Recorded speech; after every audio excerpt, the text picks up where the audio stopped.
I tried, folks. I've been working on that all morning. I'm your humble host, Stephen McCollum, and here's the question of the day. Is 17-year NFL veteran, three-time Super Bowl champion for your Dallas Cowboys, is he out getting ready for the Pro-Am out there? Did he get the call that he's due up here for the Pro-Am today out the WM Open? Or is he out celebrating and a little too hard last night after the Suns got their 31st victory of the year, and he won that 30 and a half win total in Vegas? Yeah, what's he doing today, folks? Those are the two options. I'll tell you, one of them's right. That's all I'm going to say. Good morning, Dale Hillistry. Even McCollum, I could hear you in the parking garage. Oh, you couldn't. I wasn't even talking yet. My goodness. You were gracious. walking in the door when I started. Good morning that. to you, too. Yeah. So, celebrating late last night for that Suns victory, FanDuel or DraftKings, whichever one. Hit that money in the account last night as soon as the Suns made that victory at midnight, our time, or whatever. No, it's later than that, wasn't it? I was long asleep. Yeah, I'm not going to lie to you. I made it through the first half or so. And I spent the first half trying to figure out what makes Portland PDX. Is that just the airport code? I don't know that, but that's what that's on their jersey, and I'm like, yeah. PDX. Portland something? I don't know. Let's look that up. That is actually a curious question. What I wanted to know is the worst three-point shooting team in the National Basketball Association was hitting threes like they were candies last night in that first half. Is that not amazing to watch them? Colin Gillespie. I hear some national people now talking about him. Oh, yes. People are paying attention to Goodwin and his defense on top of it. Yep. It seems paying attention. Now, you do have the All-Star game coming up, in a week? The 15th, I think, is what it is. Right. We do have the teams. So your answer last week, the only reason I paid attention to this, I'm not going to lie to you, is because you asked that question. Like, how are they choosing the teams? Right. USA World. So we have the teams. Okay. So we'll go over that today as well coming up. You're running a little bit late today, and I just thought you were out. Game ended, and you were like, Brooke, headed to the bar. I would much rather be at the TPC Scottsdale. Brooke, I'm headed to Zips. Late night wings and celebrate the Suns getting 31 victories. Wow. I tell you what, fun night because I went to bed, and I didn't have a good feeling about how that was going to go. No, you didn't have faith in your Suns? No, I just didn't have a good feeling because they're going to have some of those games. But when I got up this morning and got to see the highlights. I did get up this morning and watched some of the end of it. Good defense at the end. Fantastic. Exactly. It's what it is. So, okay. It is their airport. That's how I know it. Their airport code is PDX there. So that's what they're putting on their jersey. Yeah, but they say the X. The X. Why there's an X on there? Nobody knows. Nobody knows. It's provocative. Isn't that so Portland? Yeah, I know. It says where the X comes from may not widely be known. This is from KGW8 from Portland, Oregon. There as well. So let's see as I peruse this. Let's see here. Well, but why do you put your airport? Like we don't put. Well, we do put PHX and stuff. So never mind. But that makes sense. Yes. Phoenix. PDX makes no sense. Yes. PHX makes sense. Or PTD or this is a long article here, and it doesn't say. It's going to make you scroll to the bottom of it probably as well. So here's a shocker. Back in the 1920s, Portland wanted a municipal airport of their own. So they wanted that independence there back in the 20s. There's a shocker for Portland, right? Right. We got to be different and everything. Even back then, huh? Yeah, it started in the 20s. Must be something on the side. So, just Portland International Airport. PDX. Doesn't say why. I know Portland has a lot of bridges, and I know they have that really famous donut place. They have a famous donut place? Oh, yeah. I've been to Portland a few times. The only thing I remember about Portland is I got lambasted one time because I made the mistake of putting a plastic fork in the wrong recycling bin. And they would not leave me alone about it. Was this at Texas Roadhouse? No, some other stupid, probably at that donut shop. And I was like, dear God, I made a mistake. I get it. Steve, why does Leave me trouble alone. always find you? Leave me alone. Why does trouble always find Seriously, you? because the guy in front of me that I was with threw his whole wrong stuff. Because it's, you got there and you're like, you got plastic recyclables, you got stuff with food on it, you got like 7 choices there. And, if you're not from there, you don't know. I don't know what constitutes this bin compared to that bin. And the guy in front of me just walked up, threw everything away. Not anybody said a word to him.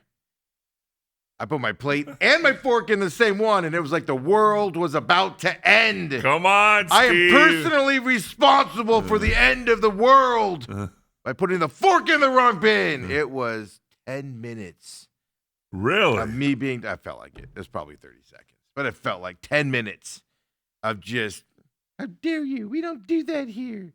You got to learn our system. Stupid PDX. So what a way to start the show today. Yeah. So have you figured out how you're going to spend that Suns winning money by chance? Voodoo Donuts. Voodoo. Oh, that's right. That's what. I knew that. Am I?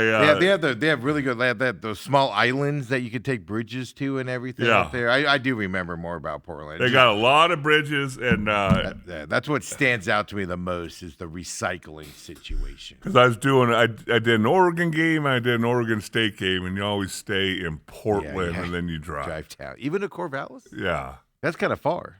it's an hour and a half. Oh, is that all it is? All right. You didn't want to stay in Eugene by the Nike campus? No, but I will tell you this: probably my worst nightmare of a game that I went to. I always want to leave early, so if you're doing a college game, I want to leave first or second flight Friday morning. Get in you early. mean to get there? Okay. Yeah, get there Friday. I'm like, you want to early. leave a game early when you're calling it? Dale's like third quarter. He's like, I'm out. Get there early Friday afternoon. So if there's any problems, you have other options. Flight's delayed or whatever, you can still get there. And this particular one, I'm doing an Oregon, I think U of A game actually. And my brother-in-law is getting married on a Friday, and it's gonna be at 5:00. There's a flight from Phoenix to Vegas to Eugene, Yeah. and get Directly me in. and get me in at 11:00, and that's fine. I'll suck it up. Well, I'll suck it up for the brother who didn't check with my schedule first. Inconvenient. because I think it was like a noon game or something like that. Anyway, Yeah, usually up there it's an early game. go to the wedding. Everything went fine. Get to the airport, Phoenix to Vegas, no problem. Get off. There's about a 45-minute layover. Went to the bathroom. Dale come lost back, all of his money. and I'm looking at this line outside the gate, and I'm going, "What is going on?" Oh, you know what's going on. And I walked over there, and the flight attendant goes, "We're just sending everybody back to Phoenix because Eugene's fogged in, and we're just going to do this tomorrow."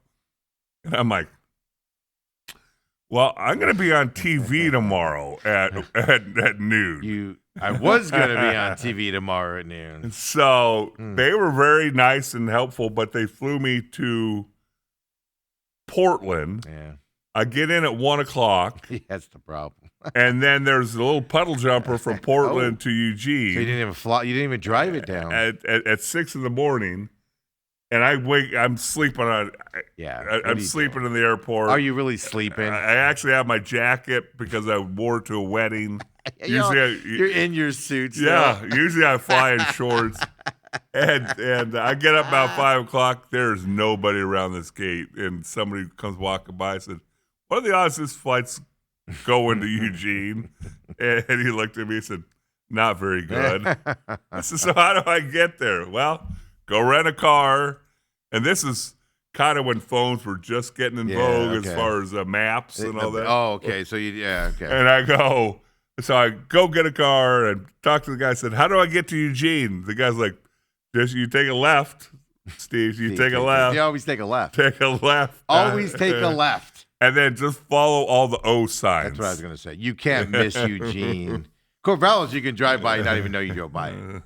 But Eugene, it is very, very noticeable where you turn off to get to that. So I did the game, Turned around, flew out that night. I don't know when I finally fell asleep. I can't believe you just didn't drive. I know 1 a.m. you don't want to drive it, but just drive that down. But there's tons of fog. You don't want to deal with that either. No.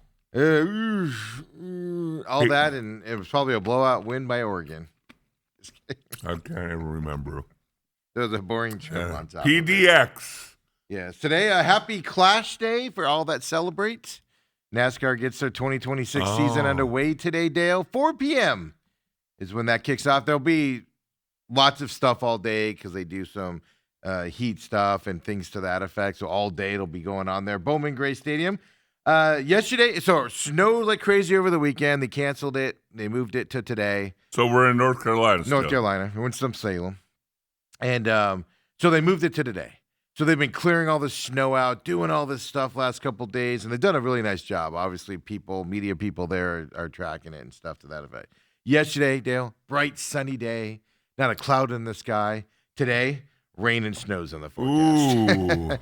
But it's gotten better. They say long periods of no participation, but they can run on wet tires today and stuff like that. So maybe happy Clash Day for all that celebrate, but we'll see how that goes off later on today. Follow me at the Pit Stop Talk. That's the on X. There's our social media account for the Pit Stop. I, of course, will have that on, watching that later. And getting ready for the racing season, Dale. Hey, Pro-Am today. I guess you're not. Well, first of all, Robert says they have recycle police. Don't try to pump your own gas. They have a fit over that, too. Yeah, oh, no. You don't even try to do that. You just sit in your car all comfy while that little snotty-nosed kid comes running out. Pump your gas Why for has you. He got to be snotty-nosed? Probably got a rag. Maybe just a hard man. Maybe he's just a hard He's worker. also, can I help you pump your gas? Probably on his phone while he's doing it, smoking a cigarette. Yeah, don't do that either. It wasn't recycle police. It was the workers in the building. It was the people there at the restaurant, at the food place I was at. It was them. It was customers, or no, the people that worked there. Yeah. They were probably just trying to inform me. But look, you don't talk to Steve that way. First of all, the help doesn't respond to Steve in this manner. First of all. Second of all, dude, okay, fine. The fork goes in the other one. Then put a description of what goes in what bin then. Forks in this one, spoons in this one, plates in this. They literally just have, soiled recyclables and the other, all this wording. And I'm just like, I don't know what any of this means. They're like 30% recyclables in this one. And I'm like, I'm not looking up what my paper plate is made of and which bin it goes into. I'm not doing it. For the bald guy from Phoenix. It's amazing how that works. So every time I go places and I throw stuff out, that's what I think of all the time. I'm like, am I putting this in the right spot? Am I allowed to throw this away? Don't you love our land, Steve? Don't you love our planet? I have a feeling that lady went home and probably told all of her neighbors about the guy that is, we need to plant more trees because that guy has ruined our planet now. You know who's... If it bothers you that much, Dale, reach in there, grab the fork yourself, and put it in the right bin. Not that's been in your mouth. But, Steve, here's the thing.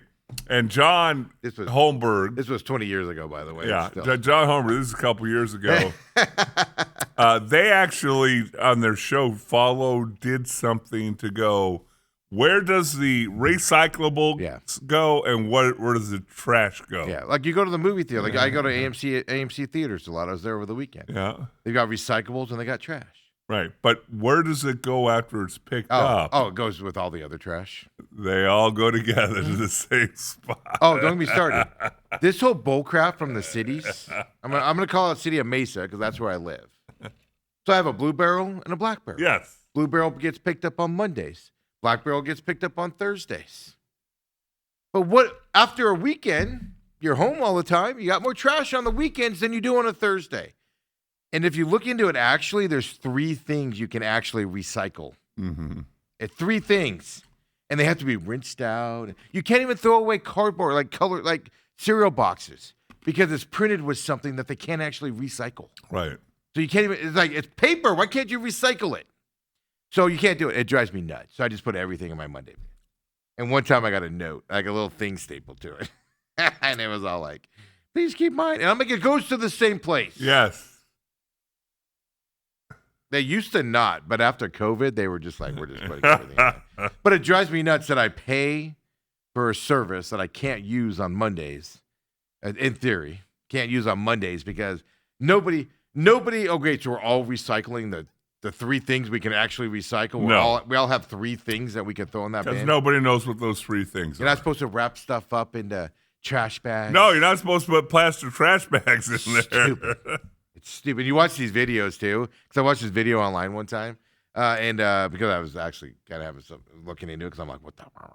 And literally, there are people that when the recyclables come out, where they're sitting there with sticks and they're sorting through it, and if something's not recyclable, they're like geeking it off, It's only the recycle, and I'm like, they're not paying people. To do that.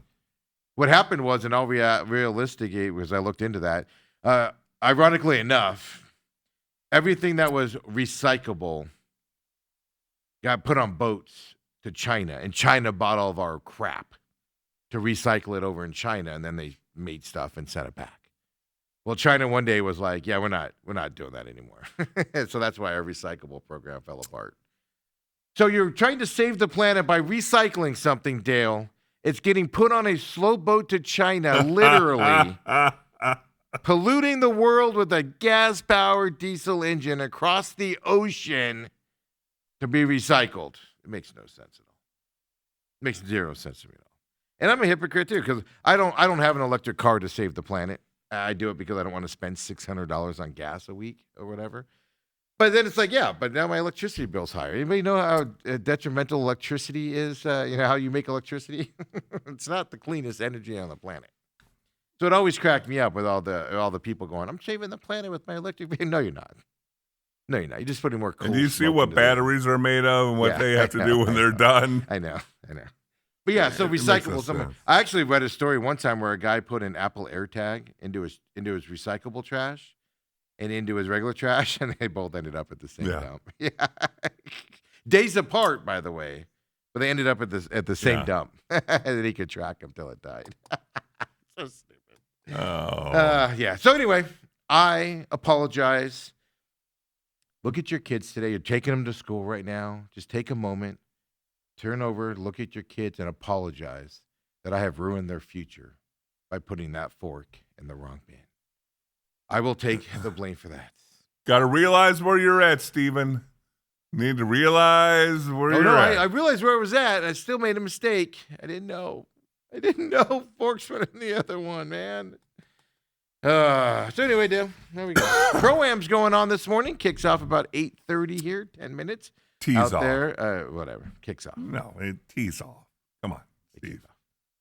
If it kicks off, then we're in trouble. Everybody has two professionals, and then amateurs playing. The professionals don't play the whole time, though, do they? Don't one play the front nine and one play the back nine? Or Sometimes that's the case. Because you don't want professionals out there playing all 18. Not for and it's going to be a 5-hour round. It's going to go slow. Yeah. With the Pro-Am people out there.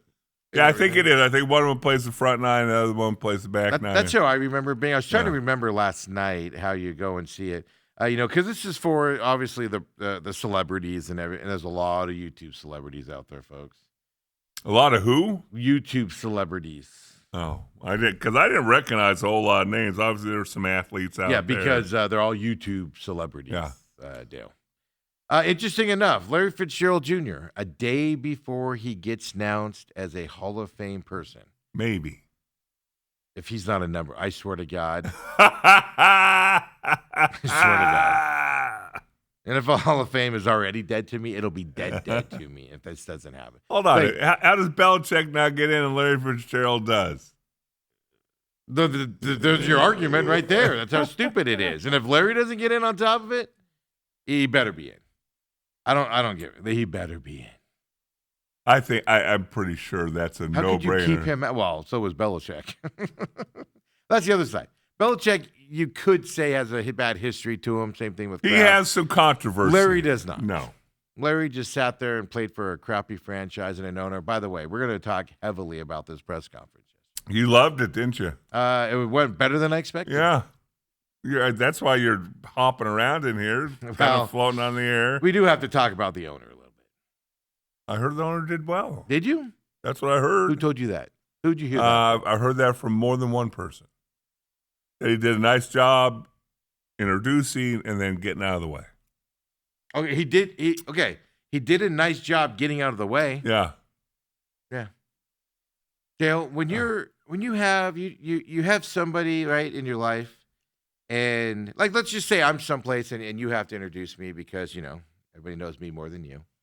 Everybody's like, likes me more than you, so you have to introduce me. Yeah. And you get up there and you have to introduce sweet old Autumn and my family. Right. Just give us an example of how you would do that. Well, I'd spend a lot less time on you than I would on Autumn and your kids. Yeah. But I get to know your kids. Yeah, but but when you mention them, you would be like fluid, right? You'd be like, and then you got Ethan in Ireland. Yeah. It's beautiful kids, amazing kids that thank goodness take after mom, and everybody would laugh, right? Dear sweet Autumn. But you know their name. You say Autumn. Oh, Autumn is an amazing person. And then you get to know my parents before, right? You'd be like, oh, Robert and Nancy, his parents, right? You would know all that stuff, and you would have it. You would have it. I'd probably have it on a little note card. But you'd be able to repeat it. Yeah. Right? And everything, right on that spec. Are you going to tell me you're going to ridicule him for not doing that? Let's play geez. Michael Bidwell, intro of the family members. Mike LaFleur's family members here yesterday. I'm just saying. That's why. Let's play this here, and let's see how prepared Michael Bidwell is for this important moment.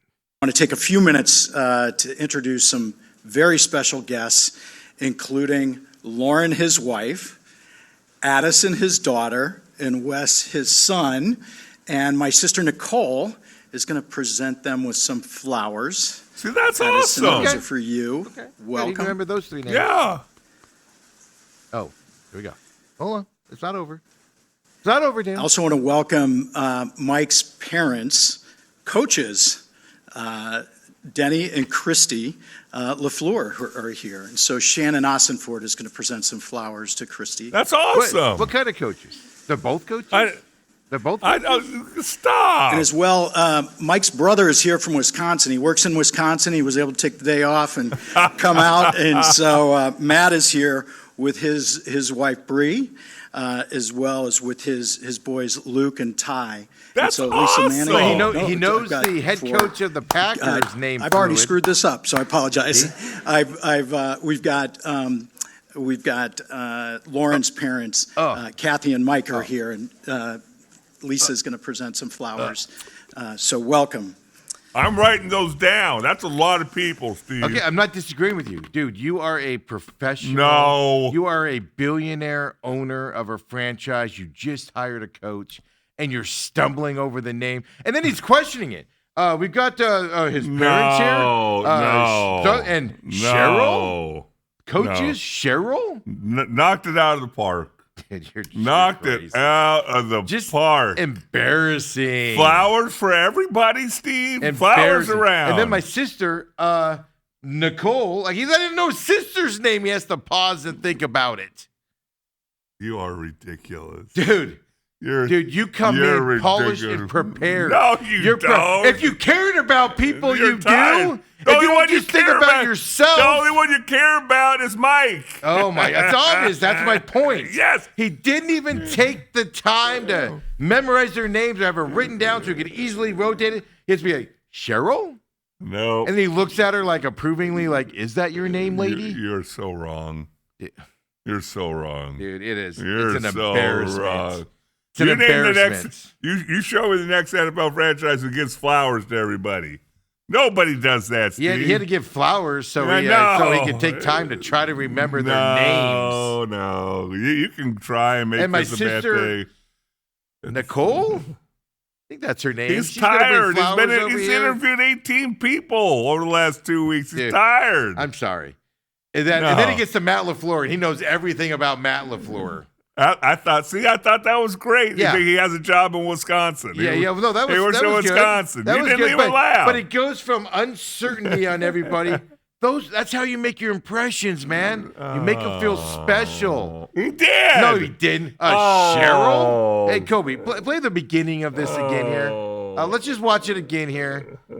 Dale's obviously not paying attention. No, you're crazy. Go ahead and play I'll take a few We'll minutes talk over it. to introduce some very special guests, including Lauren, his wife, Yep.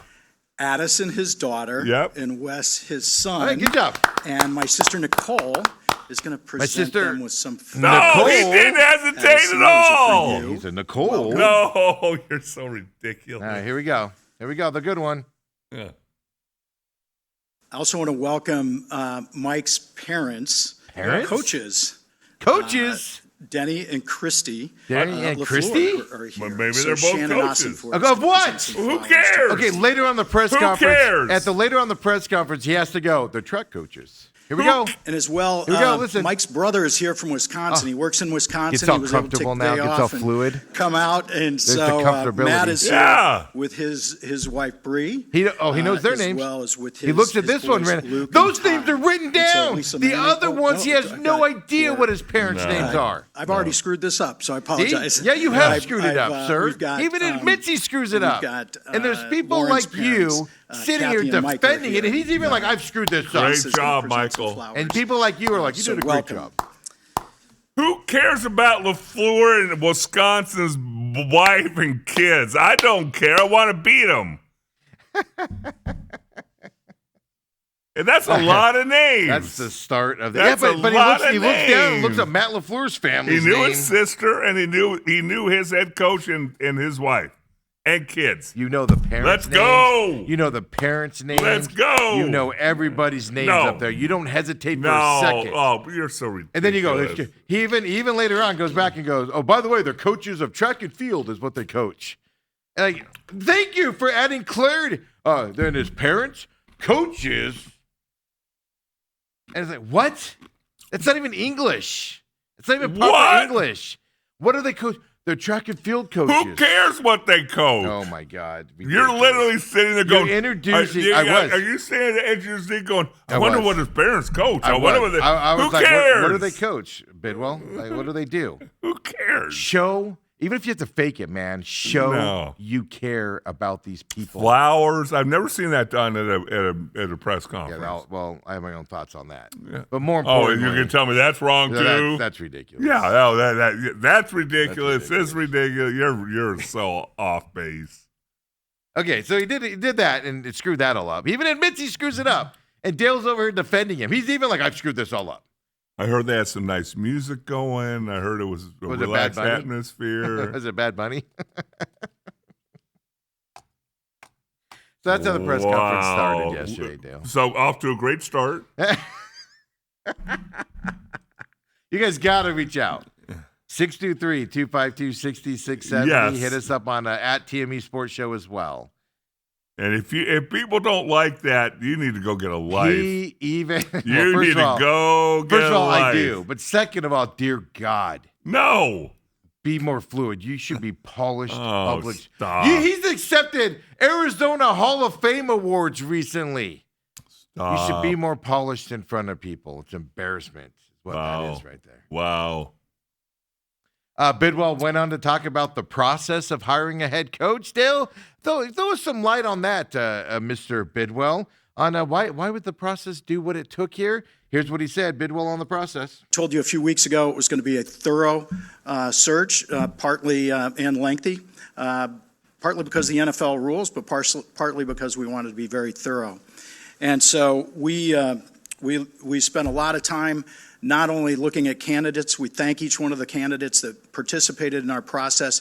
We learned a lot from each one of them, and it gives us Perfect. a chance to sort of have a free look into each one of the organizations and how they do things. Yes. And so we benefited from each one of those interviews as well, and are bringing those things Go, back to Michael. the Cardinals to help us improve for 2026 and beyond. Yes. Perfect.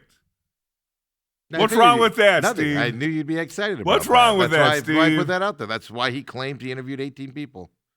So you're going to now doubt him? He's lying to you, Steve? No, it's what you wanted. Dale. Not everything is nefarious. Yes, Dale. it is, according to you. He didn't stutter and have to make up names off top of his head disrespectfully. Somehow, some way, you are the only person I know who turned giving flowers to the women. It's not the flowers, it's what he was saying. No. No, when you get up and you are introducing people, you know their names. No. You know a little bit about them that you're going to talk about. Hey, they're track and field coaches. No, and it's Bruce and Cheryl or whatever their names are. It's stuff like that that just drives me crazy. You're right. It drives you. me crazy. Thank you. I can see Steve just throwing stuff at the TV. What do they coach? I did want to know. Who cares? I did want to know.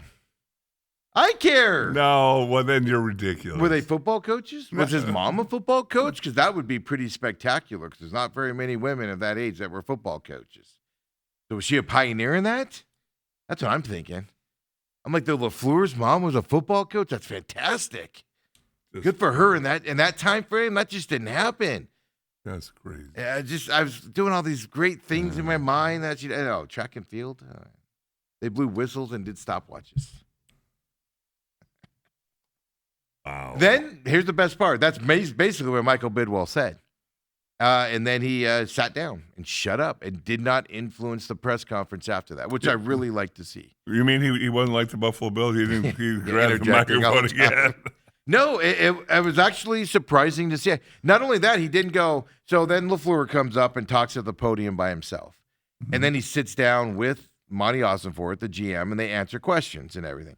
And Michael Bidwell's just standing off to the side the way it should be. So you got to give him props for that. Just knocked it out of the park learn people's names before you go up there. The nuts from A to Z, knocked it out of the park. Here is Mike LaFleur's opening remarks when he first walks up to the podium. First thing he says here, Dale. Ooh. I speak from the heart, so I know there's things that are going to come out, but they're going to come out my way. As you guys all get to know me, players, staff, I am who I am. I'm authentically myself. And so we'll see where this goes. I'm going to try to keep this as brief as possible. When I look down at this front row, you're going to see what my family means to me. I don't know when I get to that moment what's actually going to come down right here, but we'll work on that when it's there. But incredibly honored and humbled to be standing here. What a 48 hours it has been. And like I just said, I'm honored to be the head football coach here of the Arizona Cardinals. And I'm going to tell you why, over these next 5 minutes, and probably it'll come out, through some of these questions. Why did you react that way when you saw him? Dale goes, ooh. I guess you don't realize the hair because it usually have a hat on. I warned you about the hair yesterday, and you go, you're so pretentious. What's with the half mullet going on there? An NFL coach? Is what it is, Steve. What's it with the bald guy? Well, some of us can't help that. You can have that little horseshoe thingy on. No, not at all. It was a little shock. It's like golfers. It's like, hey, I was talking about this last week in Moon Valley with the guys that I golf with. Mm-hmm. You always see him with a hat on. Yes. And then sometimes you'll see him like at the restaurant at night or whatever without a hat on, like dressed up, and you're like, looks different. I don't even really recognize you. It looks different. Yeah, it's a different feel. It's a different look. But no, I get it. It is shocking, but he also looks super young. Yeah. And he's short. He barely fit over that podium. Nothing wrong with that. It's just something that does stand out in that situation. Nothing wrong with that. Does he shave yet? I know. His brother, I don't know how to phrase it. His brother doesn't look that way. And that kind of goes to my thought of is maybe he's a year early from being hired, and that's some of the thoughts around the NFL as well. Doesn't mean it's a bad thing. It's just, it is. I think it's shocking to people when you first see him because you have an image of a head coach. I'm going to argue here though, Dale. Like when he got up there, I'm authentically myself. I'm going to say things. Let's go with this and everything. And I actually appreciate it. They didn't go with a guy that looks the part necessarily. Right. But they also didn't go crazy. He's got no nose rings and stuff like that. So, so it is a shocker. But I put that up there just because Dale could see what he actually looked like when he walks out there as well. Because I think it shocks people.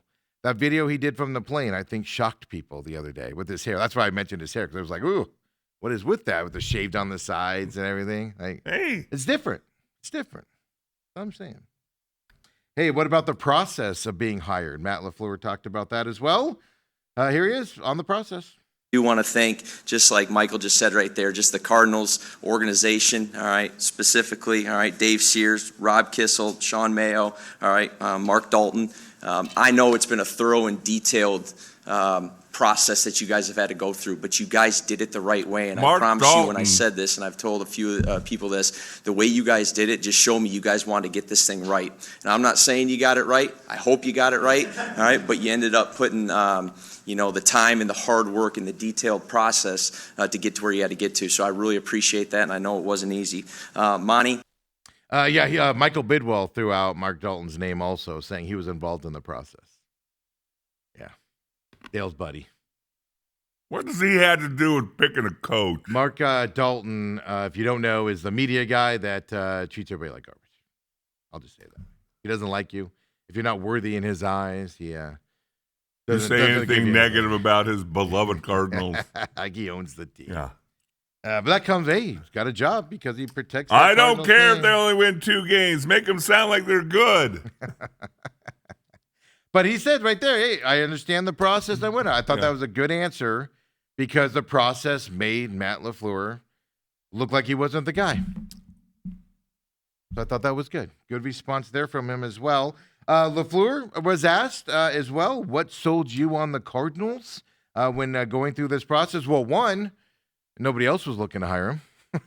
As we know, they went after people that weren't real threats anywhere else. But in all seriousness, this was his response to what sold him on the Arizona Cardinals. Basically what I just said. I know how much all you want is ownership to want to win and win in the worst way. And that was very apparent when I met Michael last year, how much he loves this organization, and then just going through that process. Like, why wouldn't you? So that was first and foremost, being with ownership that loves it. Then you get to meet Monty and all the other people in this building, and everyone's got the same vision. And then you think about this division. It's a tough division. If it were easy, it wouldn't be worth it, And so we know what the work that we got in front of us in that back room. They are in the back right there. They know that. But those are the reasons I want to be the head coach here. That's players were in the back, by the way, back there. But Was Kyler there? no, Kyler was not there. He was not there. Not there. Well, they asked him about Kyler. That's coming up. So he earlier in the process he had talked about how he'd met Michael Bidwell like when they had to open up the playoff game for the Rams and all that stuff with the fires and everything. He talked about how he'd met him before and stuff and impressed with his generosity and did all that. But the thing he said there that kind of hit me off guard there. Has anybody ever said Michael Bidwell wants to win? Like, it's the first time you're hearing a third-party person go, this guy really wants to win. You don't hear that about Michael Bidwell. Maybe Michael's turning over a new leaf. Josh Weinfers from ESPN gets out there and gets the question, but he phrases it as, what's your impression of Kyler Murray? Have you talked to Kyler Murray? That's how Josh Weinfers phrased this question. It's next here with Mike LaFleur. Yeah, so touch base with Kyler. Again 2 days ago when I got this and had a good little message with him. So definitely touch base with him. I'll say this again: being in this division for 7 years, it was never fun. I have a lot of respect, for him as a player. I know he got drafted in what? Help me out there. Is it 18 or 2019, so obviously those first 2 years, but again, having the 5 years having to go against him, a lot of respect for him as a player, and he was never a fun challenge to go against. There you go, Kyler Murray talk. Yeah. He talked to him. Is Good. that shocking news to you? No. Do you call a quarterback that's on his way out and No. talk to him? You're going to call the quote-unquote franchise quarterback. Now, what's curious to me is that, and we exchanged messages, Yes. if I'm going to be Steve McCullum's sleuth, do they actually talk? Yes, this is my question. Or was Hey, it? man, I'm an Arizona Cardinals head coach, and I know you're on the roster, so I feel obligated to send you this text. Didn't mean to interrupt Call of Duty real quick. Text me in 20 minutes when the game's over. No, but in all seriousness, that's the thing, right? That's the big question.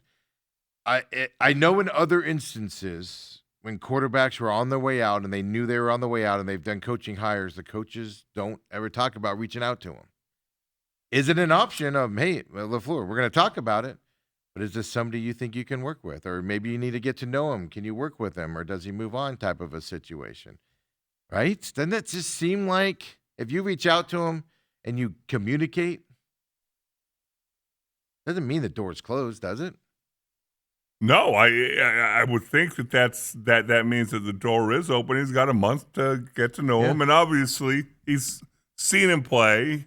He can Up watch close the and film. personal, Yeah, he can do all those things. He was with the Niners before he was with the Rams. Right. Obviously, he was with the Jets also as offensive coordinator. But then he was with the. So that's what he means by coaching in this division for 7 years when Kyler Murray's been here, type of a thing. But I don't know. It just that one hit me as a. I think you reach out to him, but then when he said they communicated, but we don't know what that means. It could just be Kyler doing the thumbs up emoji. I really thought you were going to jump on him because he didn't know what year that Kyler was Well, drafted. do any of us? It feels like 100 years ago, doesn't it? How do you not know what year your quarterback was drafted? 2018, 2019. No, actually, it showed me something. You know what that showed me? Showed me he's not afraid to ask for help when he needs it. Yeah. Right there in the moment, he could have just brushed that off and be like, ever since Kyler was drafted, 2018, it's fantastic. But no, what did he do, Dale? Right in the middle of a press conference, he looked over and goes, help me out here. 2018, 2019? Yeah. Oh, 2019. All right, cool. That tells me he's not afraid to look at somebody and go, what do you guys think? So What that's should a we do? plus in your mind. I think it's a positive. Okay. Jonathan Gannon, what have I? But we do have a problem here. Uh-oh. We do have an issue with LaFleur. This press conference was going great, I thought. Oh. I loved every second of it and everything. And then Monty Ossenfort gets asked a question. And Monty Ossenfort's answering the question. Doesn't he? I don't even know what the question was. I don't even know what Monty's answer was because Mike LaFleur did something that I think is disqualifying. moving forward. Oh. This is disgusting. This is unbelievable that he did this. Kobe, throw the graphic up. LaFleur issue here. This is unbelievable. Right in the middle of Monty talking, Mike LaFleur does this. He goes right into the crossed arms, right into the statue pose. This is unacceptable, Dale. He should be fired on the spot. Statue 2 right here coming our way. Crosses his arms. Well, you didn't, the thing is, I noticed as LaFleur was talking, I didn't realize that Monty Ossenfort has a lot of Jonathan Gannon in him. Yes, he does. Well, that's why he hired him. They knew each other well and everything. I mean, they just nodded. He just nods his head a little bit. But no, obviously I'm joking here, folks. Somebody's going to go, Steve really cares about. No, I'm joking. It's just funny that literally Monty started talking and he starts like looking around a little bit. Hey, Monty's already been here. This is my day. And I went, oh no. He crossed his arms. Here we go. So anyway, that's the one negative I got out of this press conference, in terms of the LaFleur part of it as well. So, okay, sorry guys, I lost my note. I tell you what, let's take a break here. We've still got, will he do play calling? We'll hear it directly from his mouth. We know the answer for the most part. But we also heard it from him directly. He was asked his thoughts on the QB position. Nobody came out and asked, what's the plan at quarterback? Until he went to his radio hit after this on 98.7. Disappointing by the media. They asked roundabout questions. They weren't bad questions, but nobody just came out and goes, what's the plan for the quarterback position? He's not going to answer it. But you ask it in a way that, he goes, oh, I'm not going to answer that here, but we're going to have discussions about it. So I'm kind of disappointed, but there were questions there. And then he was asked about pressure, specifically in this division. And what Michael Bidwell said, we're hiring somebody to win now.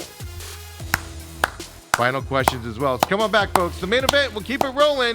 Home run, crossing Steven. your arms in a press conference. Home run.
And we're back here. Main event going through the Cardinals head coach press conference yesterday.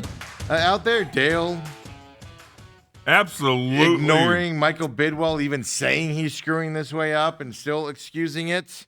That's why we get the ownership we get here, Dale, is because people just excuse him. Wow. Some of us hold them to the standard we expect here. Flowers, then we're going nice through music. Then we're going through the Mike LaFleur side of the conversation and everything. Robert does chime in here. Don't forget, 623-252-6670, no matter when you're catching us and everything.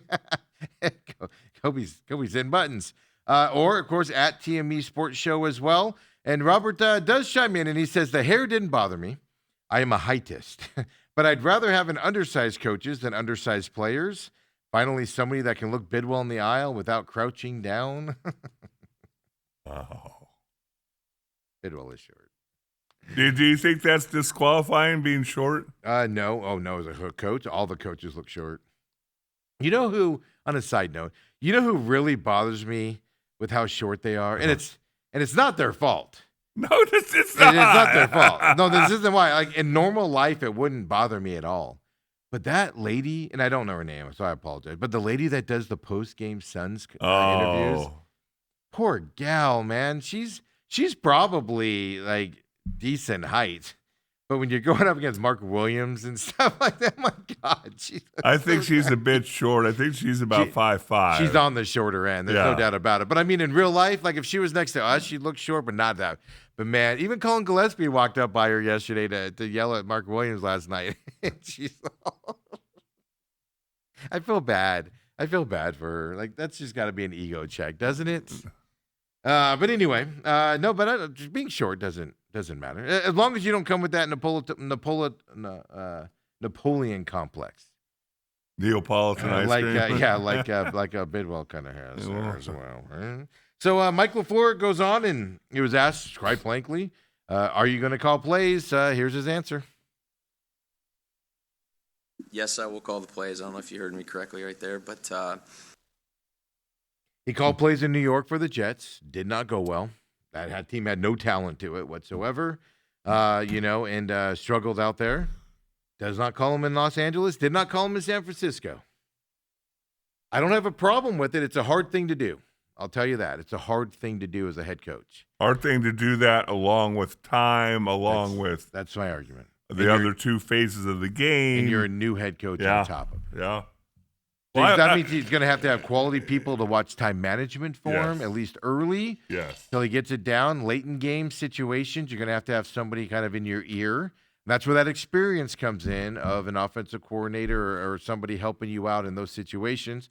And you've got to nail this defensive coordinator position. Because if he's calling plays, that means the defense is on the sidelines having their discussions and game plans and stuff. You've got to have somebody that can be in charge of that and handle it, make the adjustments and everything without any input from you as the head coach or anything to that effect.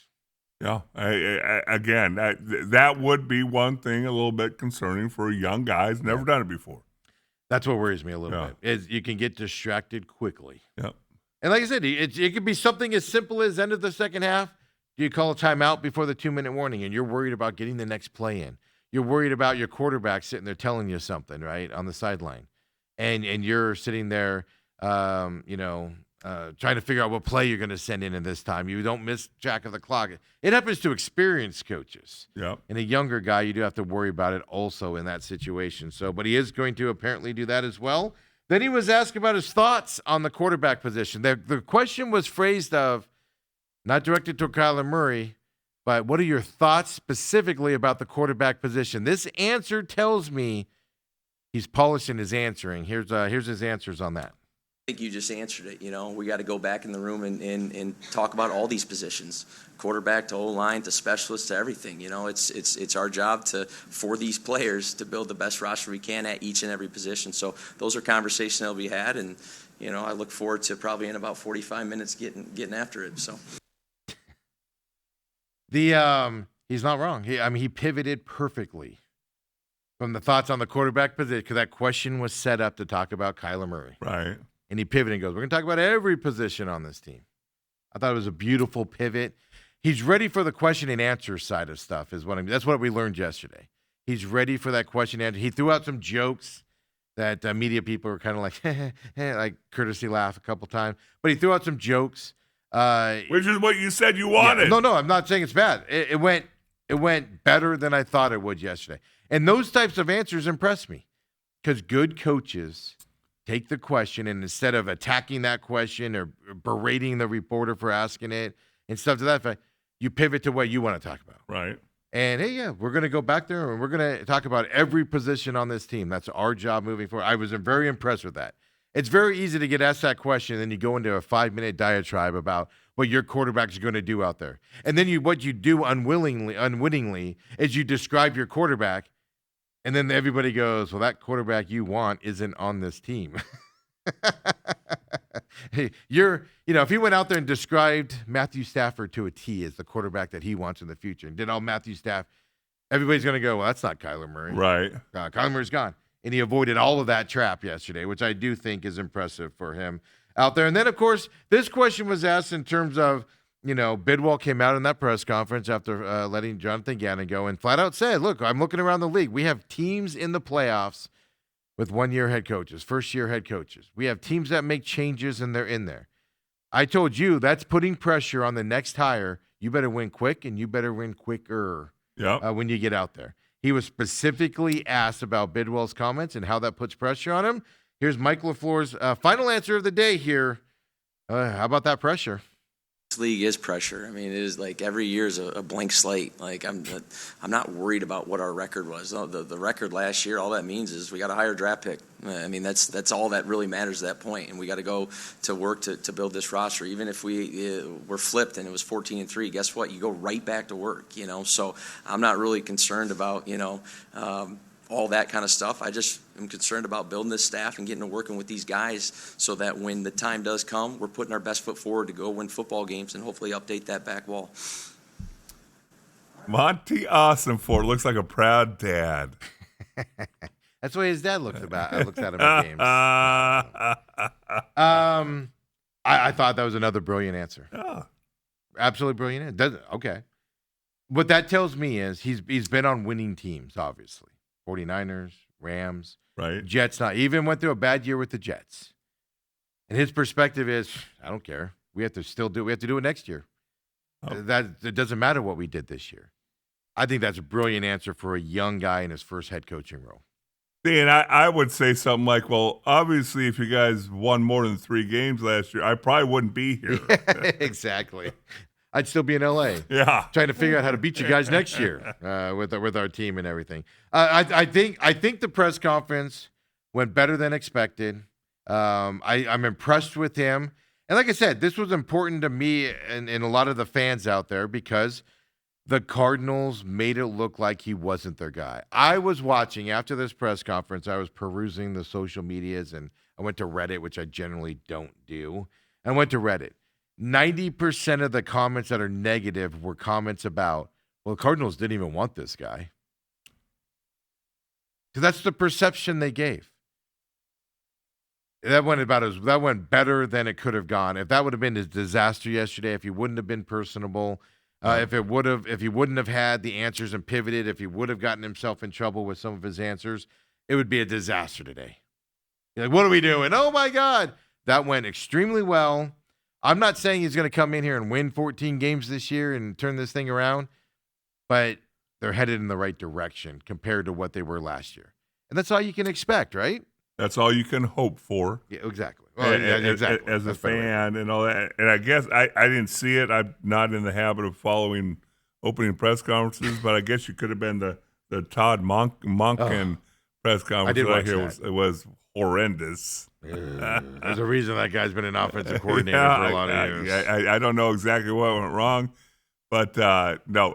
Again, I'm he was sitting here just boring from the beginning to the end. Yeah. From Michael Bidwell getting up to the coach finishing it up, it was knocked off the charts. When the only criticism that I have is Michael Bidwell not being professional and learning their names and talking freely about it. He knew their names. If that's my only criticism, that's a win of a press conference.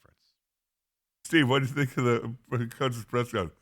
Michael Bidwell didn't know the parents, didn't tell me what the parents were coaching. And Cheryl, his mom, Cheryl. Who cares about his mom? It shows You you're ca- prepared and you're excited No, for you, stuff. you care about your wife. You care about know the wife when you and don't. kids. If Dale, that's like if if I ran into Brooke out in the public and I was like, "And you are again," I would signal to Brooke that I don't care about you. Well, you don't.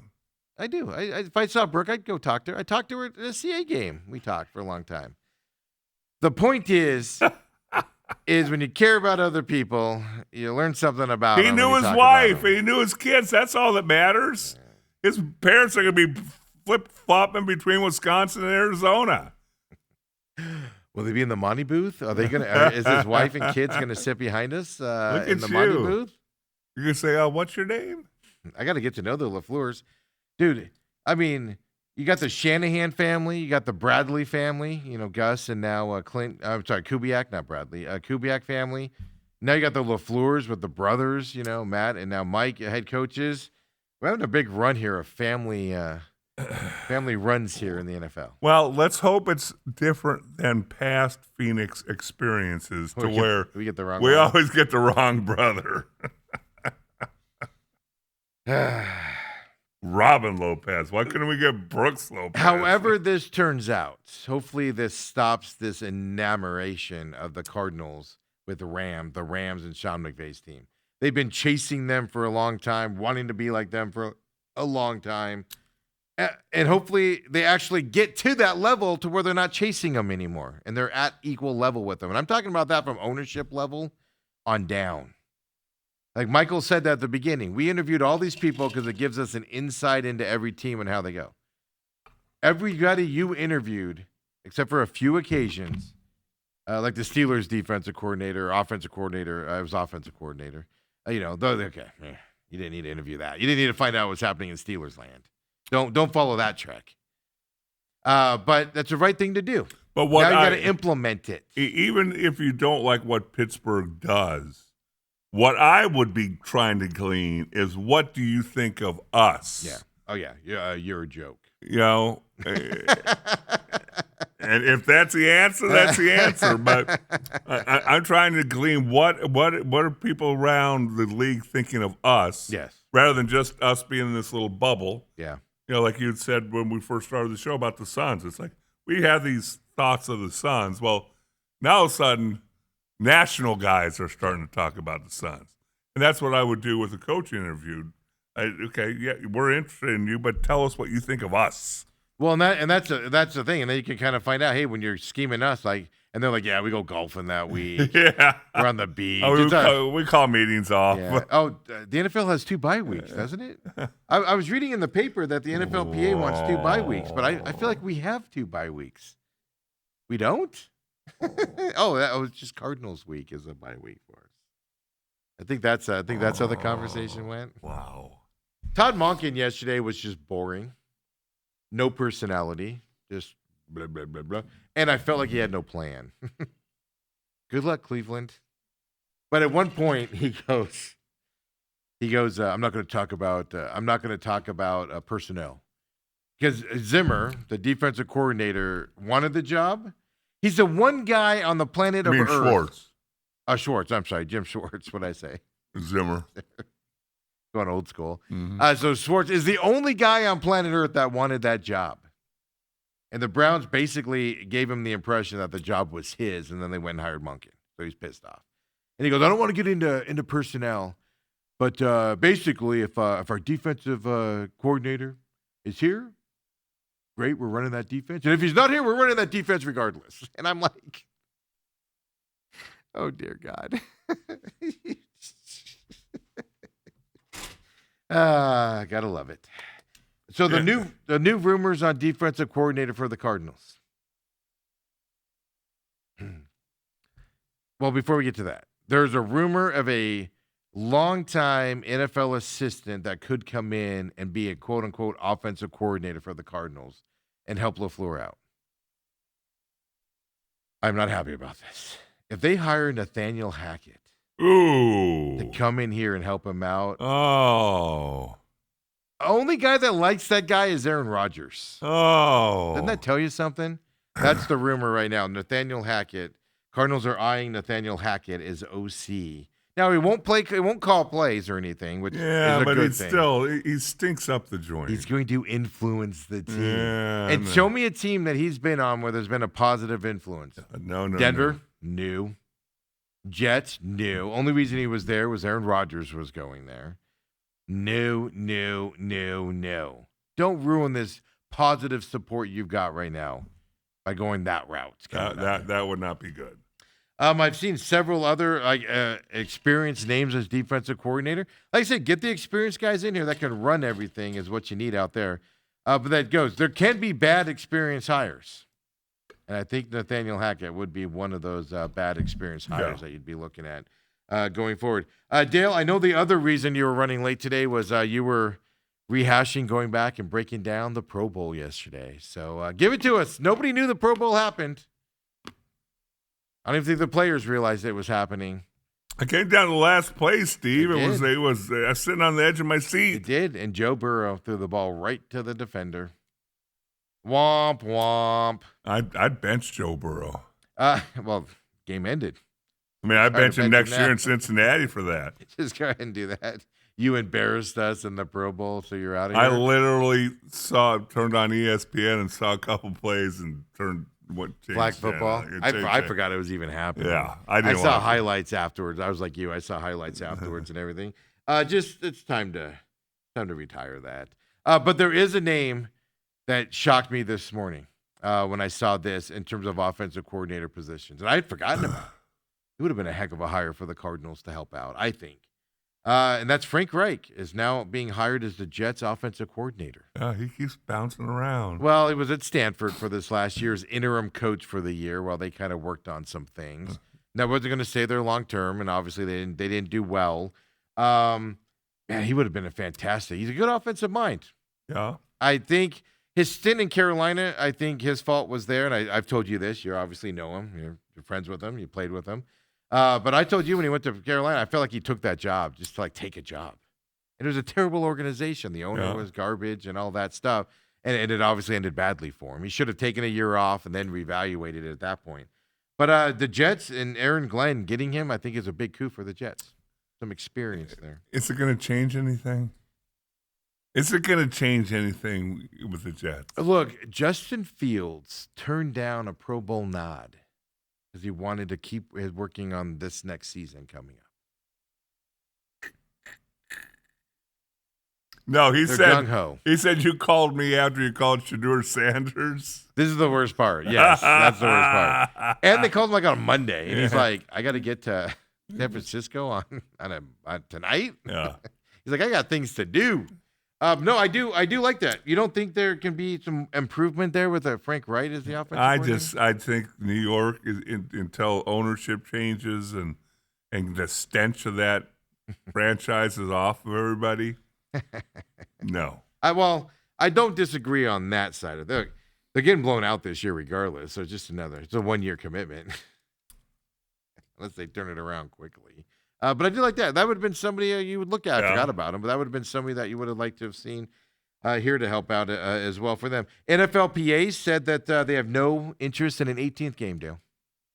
Of course they don't. Yeah, until Yeah. the money's right, baby. Yeah. Then we're not interested in the 18th game. We're going to give you guys, we're going to expand rosters. Yeah. We're going to give you more money, union. We're going to do all this stuff. And the union goes, okay, now we can talk about Well, I the 18th guess game. we'll figure it out. Right, from that side of things. And when we come back, last thing we'll do NFL here in the second hour is we're going to look at NFL offseason moves that are recommended from the experts at ESPN. Or maybe it's NFL.com. We're going to talk about that. Or Reddit. Sunstock, Or Reddit. college football playoff talk for the next 2 years, Dale. I don't know what they're doing with this schedule. It's disgusting. Come on back, folks. Second hour main event coming up next.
Sitting here in the second hour of the main event, I'm your humble host, Stephen McCollum.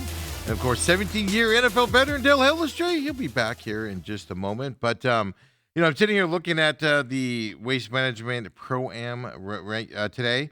9 o'clock now is where we're at. So they're out on the course right now.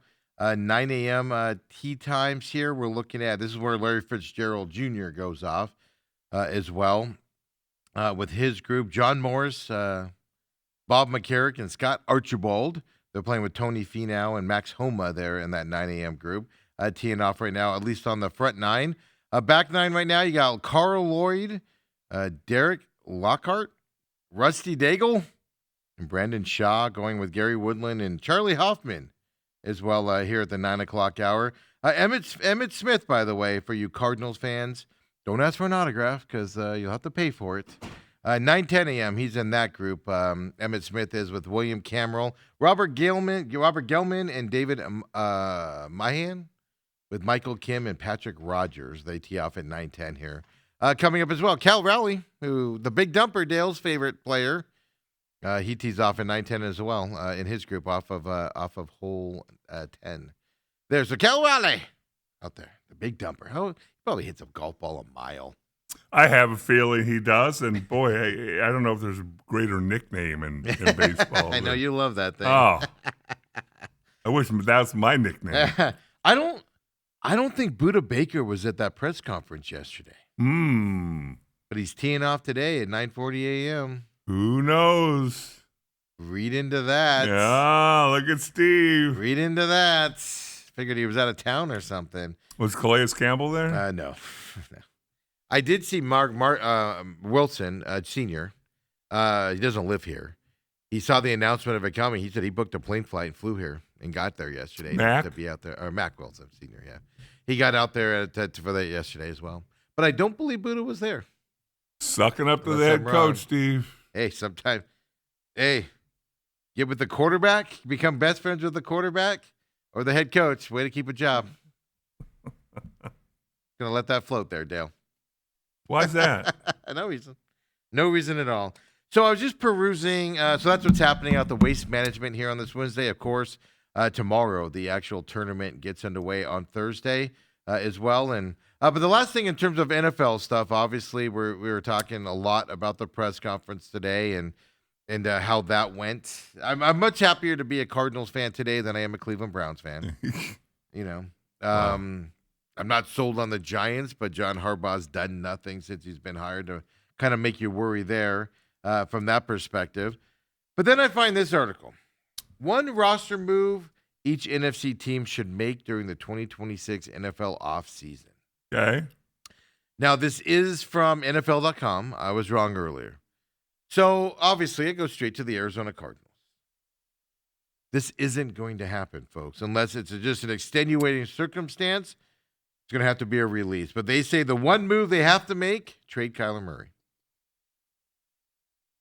They say that's the move you have to make.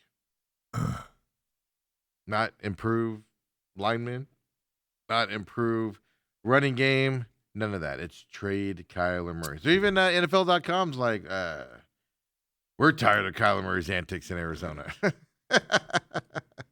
It will be. It's going to be a fascinating month Here's because they had to make a decision by March 12th. Otherwise, you owe them a lot more money. Yeah. $36 million is what they're going to owe them, regardless of what they Right. do. Minimum. But more becomes guaranteed after March 12th. Here's the interesting thing. This decision would be so easy to make if there was a free agent field of quarterbacks that you're like, that's the guy we want. Like the number one guy in free agency right now is Malik Willis because of the way he played as a backup in Green Bay. Right. Yeesh. Well, either that or if you have the first pick. Or the first pick. But there's no draft picks other than the first one Right. that you're like, we got to get that guy. Right. That guy's our starter next year. Now, you do have a Jacoby Brissett. And actually, Jacoby Brissett in an offense like the Rams, I think it's going to be really, really good. Now, I'm assuming a Mike LaFleur offense is going to solve these red zone issues that the Cardinals have had this last year, right? Where they couldn't score, they couldn't do things in third and long, things to that effect coming up here as well.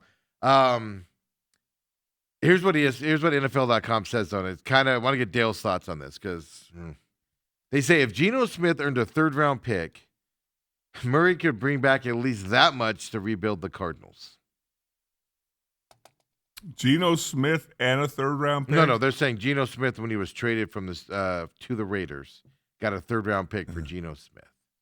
Yeah, but that's because the coach knew him and liked him. And Not just that, Geno Smith doesn't have a Kyler Murray contract. yeah, they see that contract added on to him not playing the second half of the season. If they trade Kyler Murray, they'll get some relief. It'll only be a $17.9 million dead money hit.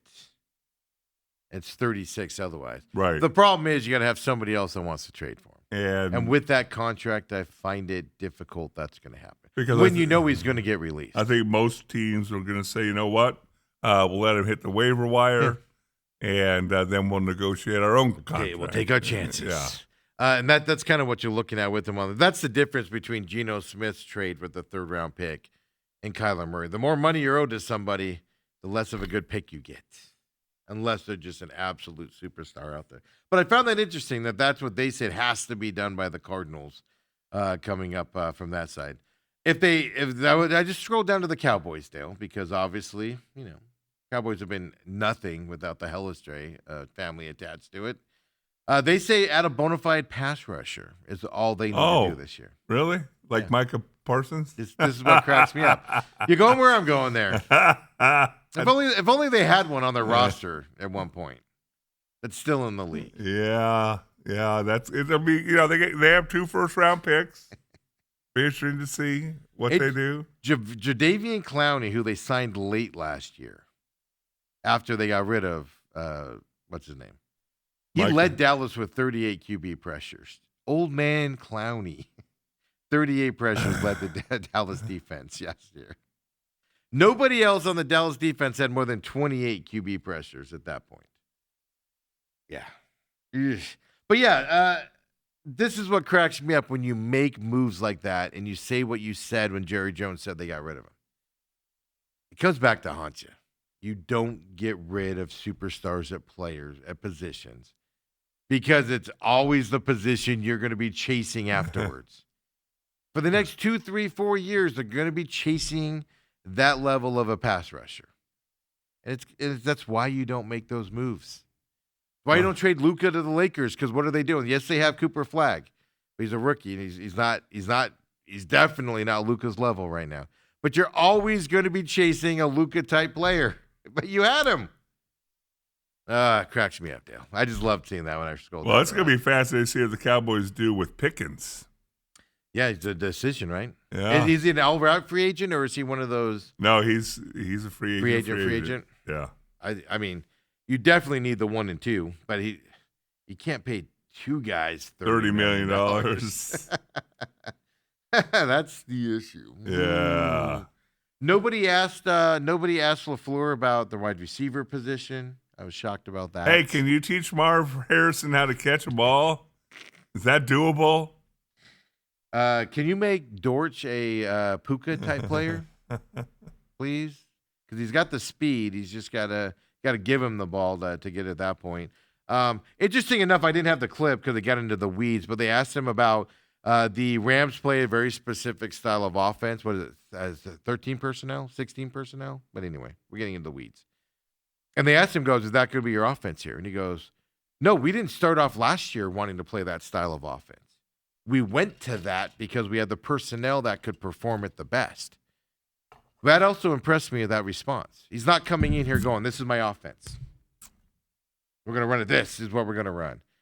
He flat out said it. Last year in the offseason, we had no idea we were running that offense with the Rams. We graduated into that, which tells me he's willing to come into the season, look at his personnel and go, how do we make that guy better? I might have to change what we do on offense to make that guy succeed in that position. And that's entertaining because that's certainly something the Gannon regime did not do here last year. They were just stuck in their ways as they went forward. But, yep, so there you go, Dale. Just add a pass rusher. All you got to do, Cowboys. So what's more doable? Cowboys adding a pass rusher or the quarterback or the Cardinals trading Kyler Murray? I think it's, like I said, the only way you're going to trade Kyler Murray is if a team's desperate. And like I said, I use the Browns a lot as an example, and the Browns aren't going to do this. But, a team goes, well, we're not going to get him in free agency. There's no way he's going to come here. So if we want him, we better trade for him. That's the only way it's going to happen. And I don't name a team that needs a quarterback that's going to do that with that contract. I think there's enough question marks about him that you'd just rather wait and hit the market and then see what you can do after that. So I think the chances of trading Kyler Murray are as close to zero as you can get. Yeah. Without being actual there. Cowboys getting a pass rusher. I mean, free agency probably not, but can you find somebody in the draft that can step up and dominate? Possibly. Right. What you need is just, could you imagine Jerry Jones after he drafts a defensive line stud? Oh, we've always known we needed this position. We never had this before. We know it's all we're missing on the defensive side. Wow. I love you, Jerry Jones. Don't ever leave us, please. Please don't ever. Enjoy him while he's here. I know, right? Hey, I'm not too sure. Steven's more polished in terms of he's not gonna be that wild. Shoot from the hip. He's gonna be more. He's gonna do that stuff and then actually have non-nonsense to say about it. So you will lose the sayings and stuff like that. But I think the decisions are gonna stay fairly similar. Coming forward from that side. Hey, Suns win last night, Dale. You stayed up for it. My Phoenix Suns against PDX. Next, we have no idea. And again, the colors aren't even Portland Trailblazer colors. Yeah, they've changed all that. It's not that ugly. Well, they're being sold too. $4 billion, I think, is what they're being sold. Really? $4.25 billion. That's part of that Paul Allen empire. When he died, he had no children or anything. He had a trust, and he left it to his sister and family members and stuff. So they're running it. And he had guidelines of you have to sell these teams. All the money goes to charity. So he's selling. The Portland Trailblazers are for sale right now. And you've heard the rumors that the Seahawks are going up for sale after the Super Bowl. The Seahawks are harder to sell, and there's a specific reason. I'll tell you why in just a second. But let me see. I want to say it was $4.25 billion that Trailblazers are being sold for. I want to look at it. Yeah, $4.25 billion for a team in Portland, folks, with a gambling problem. Well, Portland's a pretty big thing up there. NHL, Carolina Hurricanes NHL owner is the one that is buying them. Does that mean they're going to move? Oh, Charlotte already has a team. Well, okay, if you move Portland to Charlotte, you probably get a better team right off the bat, right? But they go up there to Portland. Oh, by the way, just to finish that story. So Trailblazers are being sold, no issues. You got to do that. All that money is supposed to go to charity. His sister's well off also. So it's not like she needs the money and he's screwing his sister over.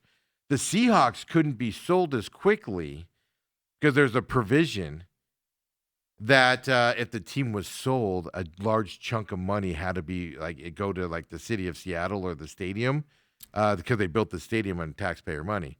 So if they sold the team or did any of that, basically it triggered a clause that the money would have to go to. It was either the stadium or the city or something to that effect, but a government entity. Okay. So they have to wait for that to expire before they can sell the Seahawks. Because they want more of the money, as much of the money as possible, to go to charity. Because this is going to be $8-9 billion, $10 billion is what they're. That'll be fascinating to see what the difference in price is. It's going to go for a lot. Yeah. Seattle stadium, the team history, all of that stuff. It's going to go for a lot. But that's why the Seahawks can't be put up for sale, and that's why the rumor is this year. Because I believe this is the year that provision expires. Okay. And everything to that effect. So that's why they haven't been there. But fascinating, right? Why some of the legal things that you get yourself into and you have to kind of play through on the other side of it's kind of interesting. But anyway, back to the Suns Trailblazers. 9 p.m. tip-off last night. Suns looked like they were sleepwalking at the beginning. Portland was hitting a ton of threes. They clawed their way back into 19-point deficit. Yeah, and they clawed their way back into it. Got within a few points there at halftime. And then in the second half, I have no idea what happened. Well, I do know Colin Gillespie went off. He did. Mark Williams had a good game because they interviewed him afterwards. That's why I was joking around with that gal. Yeah, Mark Williams would make any of us look small. Right. Even you and me standing next to Mark Williams, we'd look like tiny people. But it just like I feel sorry because like you got to be self conscious about Amanda Flugrad, is that. that Yeah, her name? that's her name. I was trying to remember Yeah. it earlier. Flugrad. But yeah, so Suns go up there, get the win, and they should get the win as well in that position. All-Star game's coming up here, so we're about to go to that break and everything. But the Suns, the one road game they have, they're home a lot after that. They have the Warriors coming up tomorrow night, 8 p.m., because I believe that's an ESPN game. Don't quote me on that. But it is an 8 p.m. Tip-off there with the Warriors. And we don't know what the Warriors will look like. Yeah. Is Trade deadline's tomorrow. Is Green going to be on that team? Is Green going to be on that team? Is some of those other young guys? Is Giannis going to be on a plane flying there? If Giannis gets traded tomorrow, he ain't going to be playing tomorrow night. Well, you just come straight to Phoenix. Or is it at home or No, it I goes? don't. Yeah, it's yeah, that was their one road game, and then they don't go on the road again until Spurs, I think. And No, it's TV. It's on Prime Video. oh, it's a Prime Video, not ESPN. Dale ain't watching that game tomorrow night. Hey, Scotty, how do I get Prime Video? What buttons? I got do my push? ways. What buttons do I push? I got Prime my Video? ways. Yeah, so Warriors coming up there. Trade deadline tomorrow could change some things. Then 76ers on Saturday, Mavericks on then Thursday after the All-Star game. Before the All-Star game, February 10th. Then they got the Thunder as their game before the All-Star break. Congratulations, you get the Thunder right before the All-Star break. All at home here coming up. They do open up after the All-Star break in San Antonio against the Spurs before they come back home for several games after that. So trade deadline could change some things. We've seen some shockers already in the NBA trade deadline. Well, first of all, anything you want to add about last night's game? I find it hard to talk about the Suns and break it down. They struggled in the first half. They woke up. They did what the Suns did in the second half. The guys performed. No Green, no Booker, and they're performing well. I'm telling you what, I'm getting a little tired of this Jalen Green nonsense. Questionable. You watch him laughing and giggling on the sidelines. With Booker. Yeah. But, when you say the Suns just do what the Suns do, this is still a new experience for me. Yeah, but see, I've become accustomed. I expect it now. See, but I watched that game the other night where they just were never in it. Right. I watched it going, Harold, they're going to wake up. They're going to get back into this. They're going to do all right here. There's 6 minutes to go. We're good. That's the difference with this Suns team. Last year, I would have turned it off at halftime. This team sucks. They're not coming back. I sat there the other night and watched that game till the end because I was like, there's a chance they can go on a run here and get back into this. Right. With how bad they were playing. That's the difference, and that's what, good or bad, that's what I've come to expect from the Suns team. Jordan Goodwin last night, 16 points. His defense, though. 10 rebounds, 5 steals. His defense at the end. Wow. This was a guy that was on this team, couldn't get playing time, shipped off, back with this regime, and making a name for himself in the NBA. Yeah, Coach Bud obviously missed on that one, didn't Well, he? I missed on Dunn, missed on Gillespie. I'm pretty sure Dunn, Coach Bud just is on his retirement. You say he's on his retirement tour, but he's always going to all these college games, and it looks like he's scouting these college kids and everything. Do you see him at college games? He was at that BYU Arizona game a couple weeks ago. Yeah, and it's like, why is he at these college games? Well, he's getting paid $5 million, $10 million a year. Well, I'm wondering, is somebody hiring him to be like a scout or something? Because he does have some good scouting skills. He just coaching wise with the Suns is where he kind of struggled a little bit on that. But Jordan Knott's doing what he does. Look, 31 wins. They could have 35 wins going into the All-Star break. That's as many wins as they had last year. Mm-hmm. Everything's just gravy after that coming up. It's going to be fun to watch. Jordan, we talked yesterday about it with James Harden. This is so interesting. He was officially traded to the Cavaliers. Clippers on this big run. One of the best teams, the best team in basketball over the last couple of weeks. And just out of nowhere, hey, James Harden, stay away. James Harden did do an interview with Shelbourne with ESPN, and he said, I didn't ask for a trade. Yeah. Huh. If that's true. Somebody sat him down and was like, We don't want you here no more. And you're Yeah. like, okay. And who is that? Yeah. Got to be Kawhi, right? Well, because they were, it's not like when Chris Paul was there and they were struggling. They weren't playing well. They had They were 6 wins at the time. they were just bebop. Now all of a sudden, but they go on a run, Yeah. and Garland's hurt more than he's healthy. Yes. And That's who they switched them for. and you're gonna change the dynamic of the team. I was shocked. Okay, I'm looking at this from I'm shocked the Clippers made this move. There's something happened inside the locker room. Yeah, But Darius Garland is hurt a lot, Yeah. but he's a good young kid. he has a chance. You're going to assume he's going to get healthy at some point.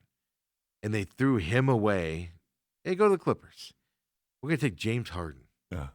And by the way, this will be James Harden's first official championship run where he's got an actual chance to win a championship.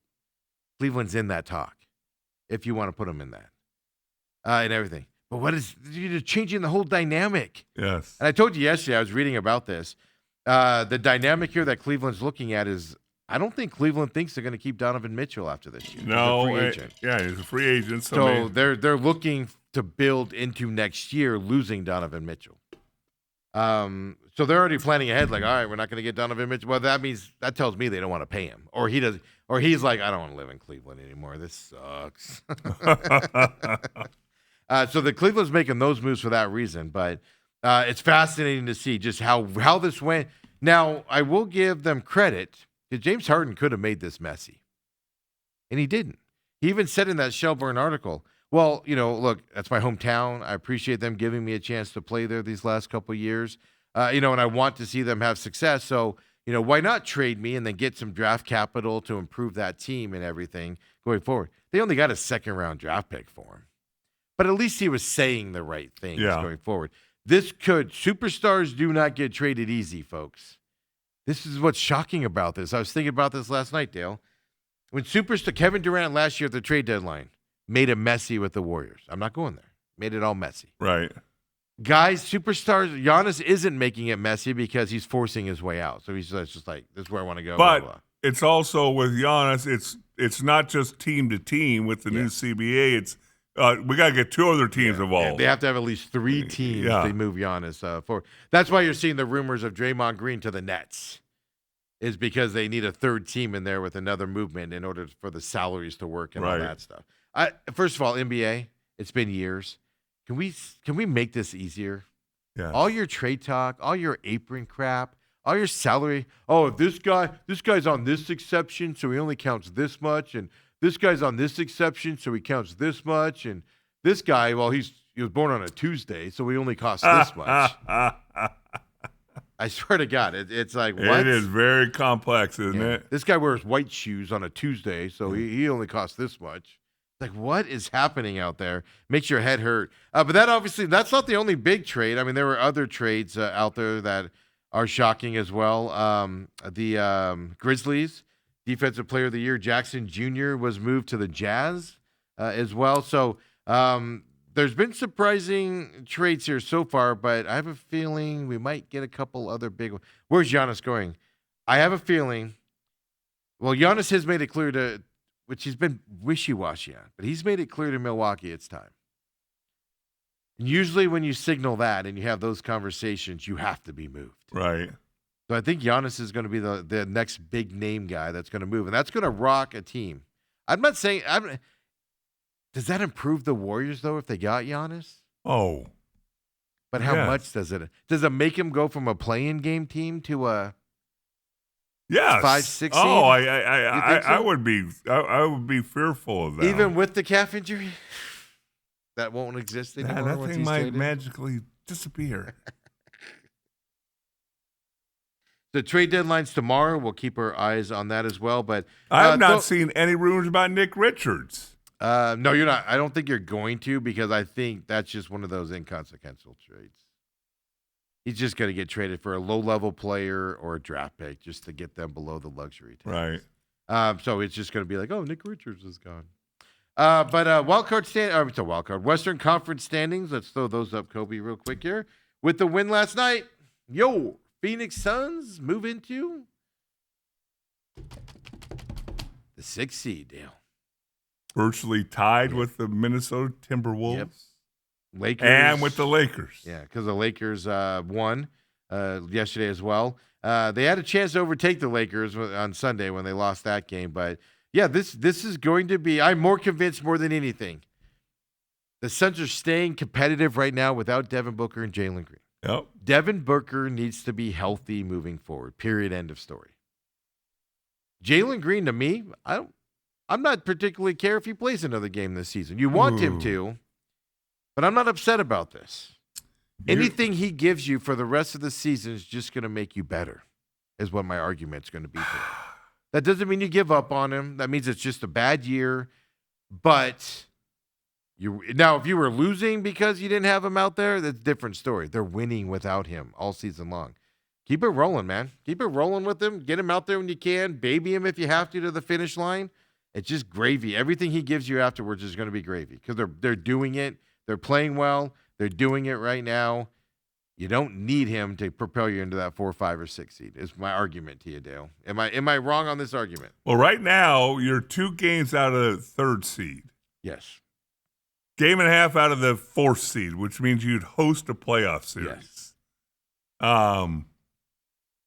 Yeah, to me, I'm a big chemistry guy, but it seems like when he does play, he fits in. Yeah. He loves his teammates. That's my other point is I'm not worried about a chemistry issue if he starts playing in March. right. You're not going to ruin this team. It does not seem like that.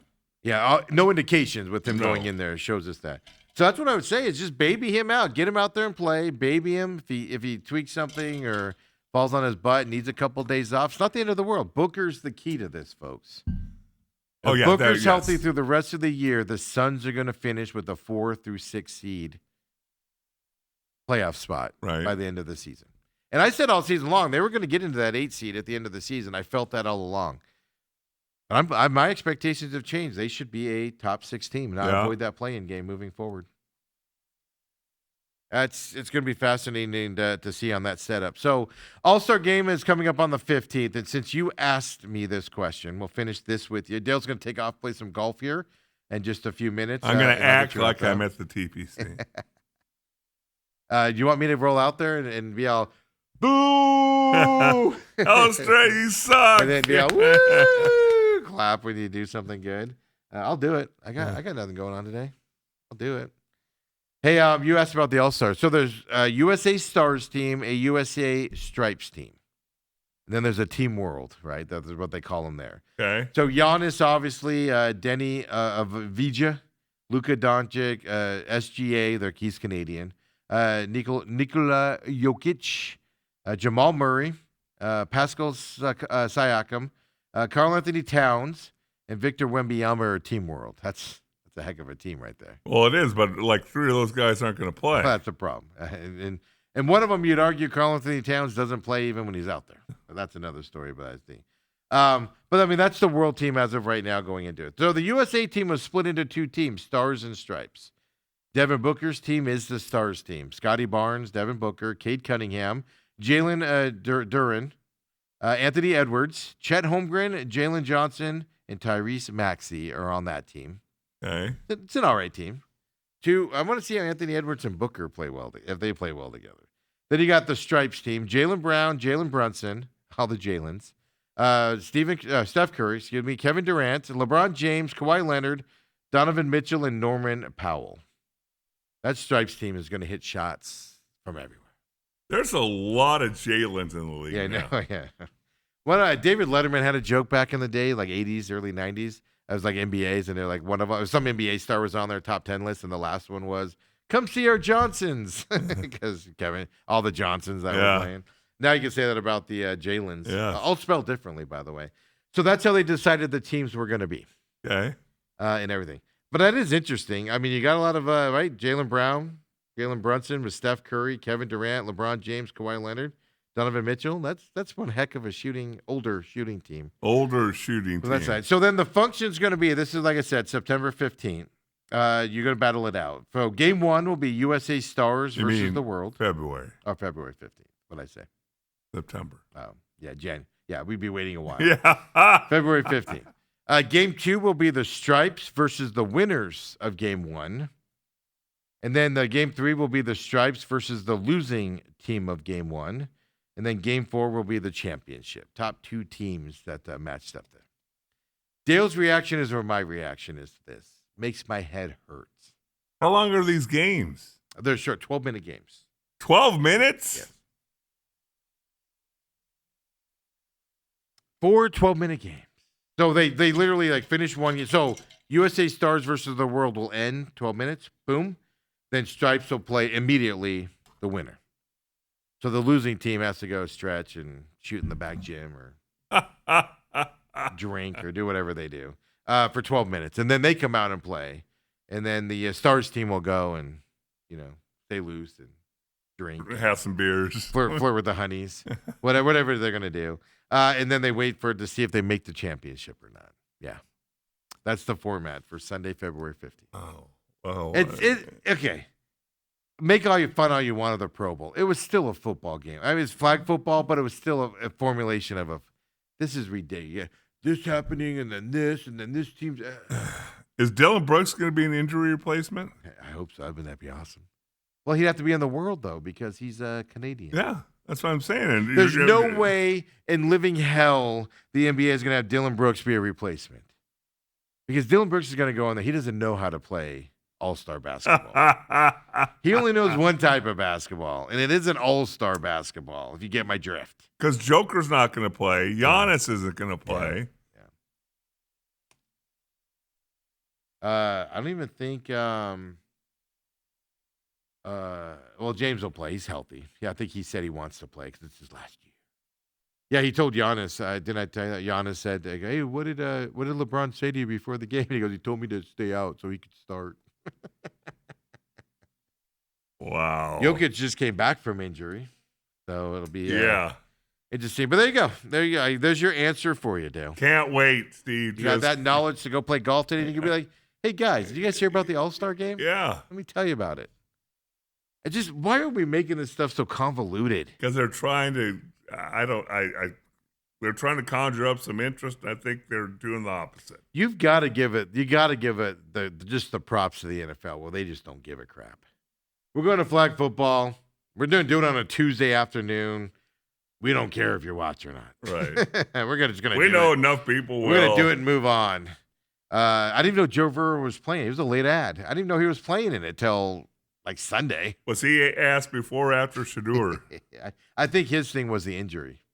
I wasn't sure because he was injured, so I think there were some question marks on that side. But Dale, get out of here. I'm going to cover the college football playoffs schedule for the next 2 years. Oh, you like it? I have. It is absolutely the stupidity, the leadership of the college football playoff committee in the playoffs, allowing the networks to allow this garbage to happen. Ooh. 1 year, Dale, they're playing the Fiesta Bowl on a Wednesday night is the first quarterfinals, and then they don't play again till Friday, meaning the rest of the playoffs Friday. That's 1 year. Then the time, 2 weeks between the quarterfinals and the championship coming up here, folks. What are we doing? We're going to talk about all that. All of a sudden, coming that press here. conference doesn't seem so bad. Way to go, Michael Bidwell. Crystal? 2 thumbs up. Come on back, folks. The main event.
here. Main event Wednesday. Dale's getting out of here. Going to go play some golf with his men's club here, and has to take off a little bit early to get there. And, he's got to warm up, those creaky bones and stuff like that.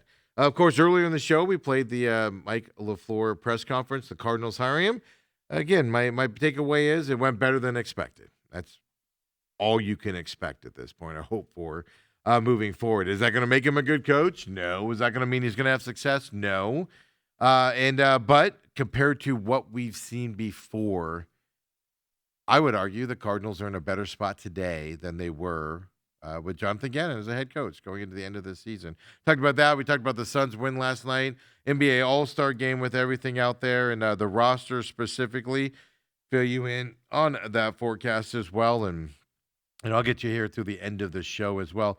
Don't forget, The Real Matrix, right? The Angry Patriot does that show, and Dale comes on that show. I think he's on pretty much every episode, but I know there's some without him there. But The Angry Patriot, he wants you to come into that show with just an open mind. Obviously, I've seen the episodes as we produce that show here at Robot TV, and he just wants you to keep an open mind moving forward. But new episodes every Friday at 10 a.m. Here at Robot TV. We're working on other ways to distribute it right now. We ran into some issues with YouTube, so we're working on that with some other platforms. But there is a podcast version of it as well. For those of you that want to watch it, there are some episodes up on YouTube still. They haven't done anything with those yet, but we're going to change some things up here on that, so stay tuned. But The Real Matrix on your favorite podcasting system is how you can find that in the podcast form as well. But I wanted to let you guys know, 10 a.m. on Fridays here at Robot TV, noon everywhere else. Of course, we got McCollum on Business coming up at 11 o'clock today as well. Pit Stop, the Clash happening today. If you don't know the Clash, it's like a preseason race, we'll just call it that. For NASCAR, it gets the season started. Happens this year at a place called Bowman Gray. Big snowstorm rolled through. Supposed to snow today. Supposed to have some rain today. It has freed up a little bit. They will race on wet tires, but it's an exhibition race out there. It's kind of a fundamental start. So we were going to start the pit stop this week. Obviously, with that getting postponed into today. Probably going to have our first episode next week as we get ready for the Daytona 500. Also coming up the weekend, February 15th for that as well. So we'll probably start that show, the pit stop, next week for this 2026 season. IndyCar starts March 1st. They're coming here in March as well, IndyCar is. Then you've got, of course, NASCAR starting tonight, actually, with that exhibition race, but the Daytona 500 coming up in middle of February as well. So pay attention to that. Follow me at The Pit Stop Talk. On X is where you can find that social media. Of course, podcast form as well. The Pit Stop Talk is where you can find that on your favorite system. YouTube page for on demand, of course, here at Robot TV also and everything. But if you follow me at the Pit Stop Talk, if you're into racing or just want to help support the programs, we'd appreciate that. But I will, of course, be watching that later on today and putting some stuff out on Twitter throughout it and thoughts and things moving into the racing season as well here on this Wednesday. Don't forget also college basketball around town. Well, at least for the local teams. ASU men's is on the road. They're up in Salt Lake City, up at Utah tonight. 7 p.m. there for Bobby Hurley and his squad. 1-5 on the road for non-neutral site games. Can they get a second win here? They of course, last time they were on the road was UCF. Had the lead with 5 minutes to go, 12-point lead, and blew that. Can they go up to Utah and get a victory here against Utah on the road? It's something to watch there. ASU women's is at home tonight against Oklahoma State, 6:30 p.m. over there at the Bank Desert Financial Arena. GCU did beat Air Force last night, kind of dominated Air Force as well. 81-57 over in Phoenix at their beautiful arena. And then Arizona is off until Saturday. They have Oklahoma State coming up on Saturday. But Arizona's schedule gets a little rough. I hesitate to say they've had an easy schedule as of late, but they haven't played the best of the Big 12 lately in terms of that. Oklahoma State, Saturday, 2 p.m. tip-off for them down there in Tucson. Then they have to go to Kansas, 11th ranked Kansas, coming up Monday, February 9th. So quick turnaround. Number 1, Arizona will be at number 11, Kansas, Monday, 7 p.m. That'll be a fun game to watch as well. Looking forward to that one as much as I was looking forward to that BYU one from Monday ago now as well for the Arizona Wildcats. Then after that, they go Kansas at 11th. Then they come back home on next Saturday, February 14th, Valentine's Day. They play 13th ranked Texas Tech. They're down in Tucson. And then Wednesday the 18th, they go and play BYU in Tucson as well. Right now, BYU's ranked 16th.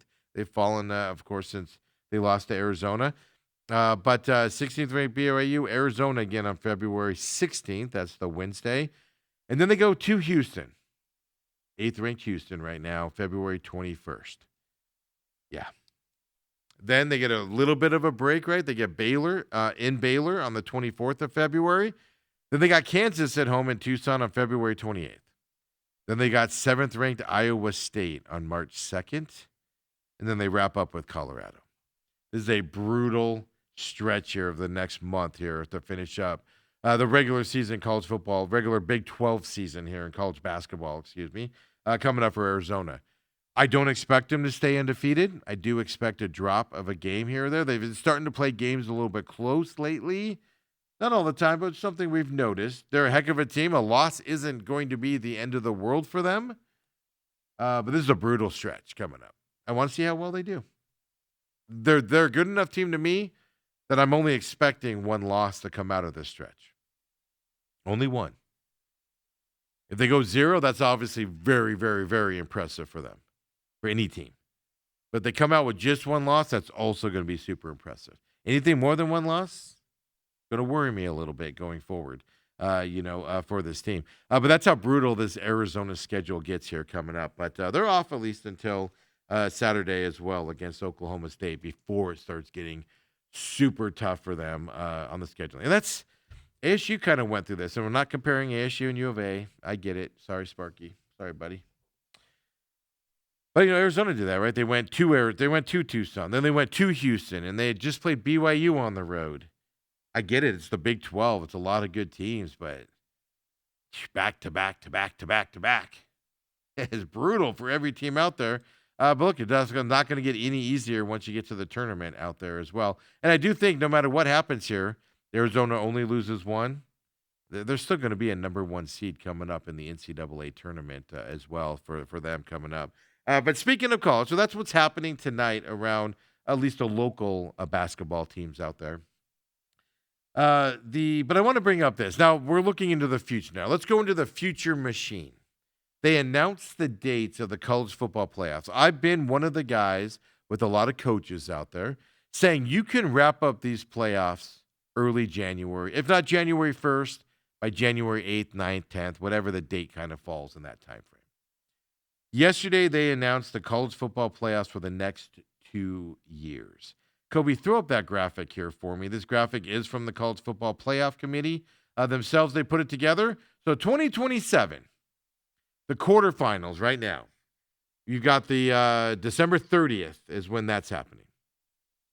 This is the one I was talking about before Dale left. Then the other 3 playoff games are on, that's a Wednesday. The other 3 playoff games are on a Friday.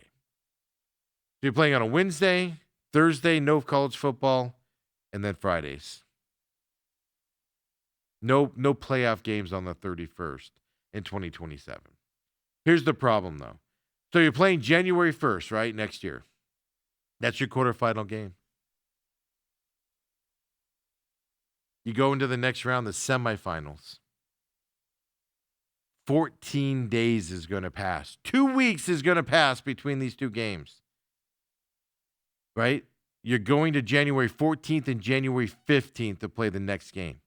Why do you need 2 weeks between the quarterfinals and the semifinals to play a game?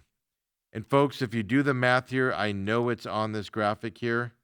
The championship game next year is another 10 days away after that, January 25th in Las Vegas. The season next year isn't ending until January 25th.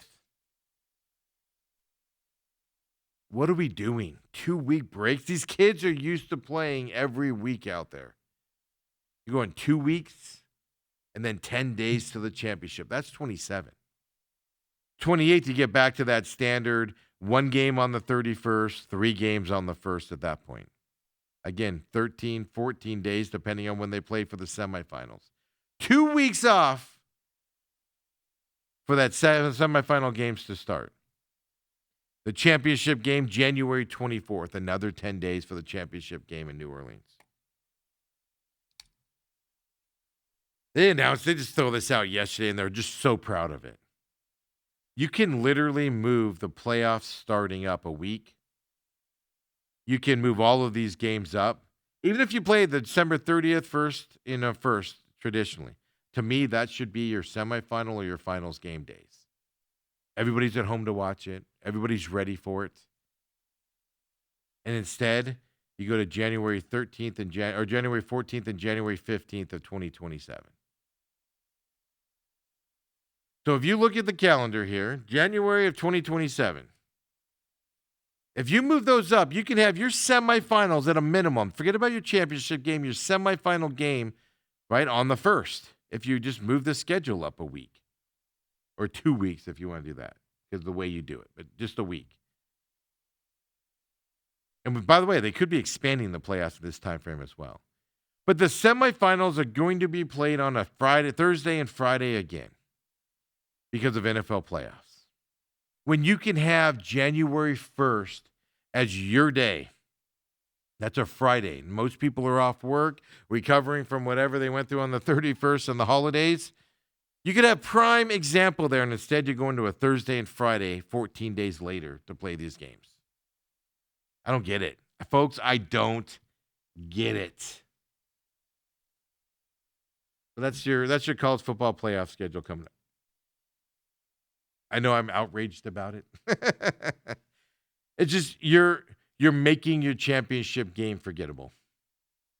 You're making your semifinal games forgettable on a Thursday and Friday when everybody's back at school, everybody's back into their work life and everything going on.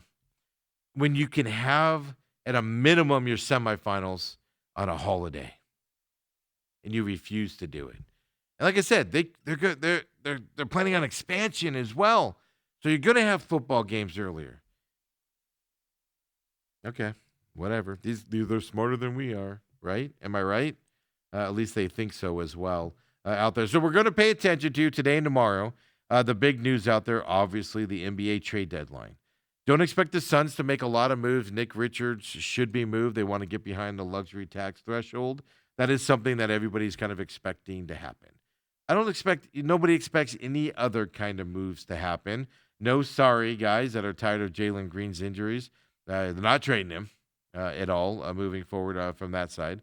But obviously, Darren Jackson Jr. to the Jazz, is a big deal in the trade. James Harden going to the Cavs is a big deal as well. Pistons added Kevin Huerter and Dario Saric in their trades as well. 3-team deal for the Pistons.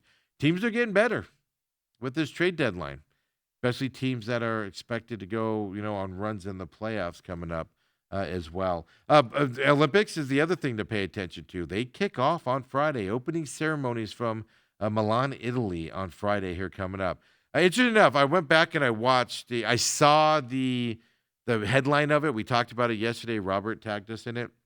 Lindsey Vonn expecting to compete. She did go out and do a practice run with the leg brace on with her ruptured ACL. Not a torn one, a ruptured ACL. I went and saw her press conference that she talked about. Man, she's gung-ho to get out there and compete here.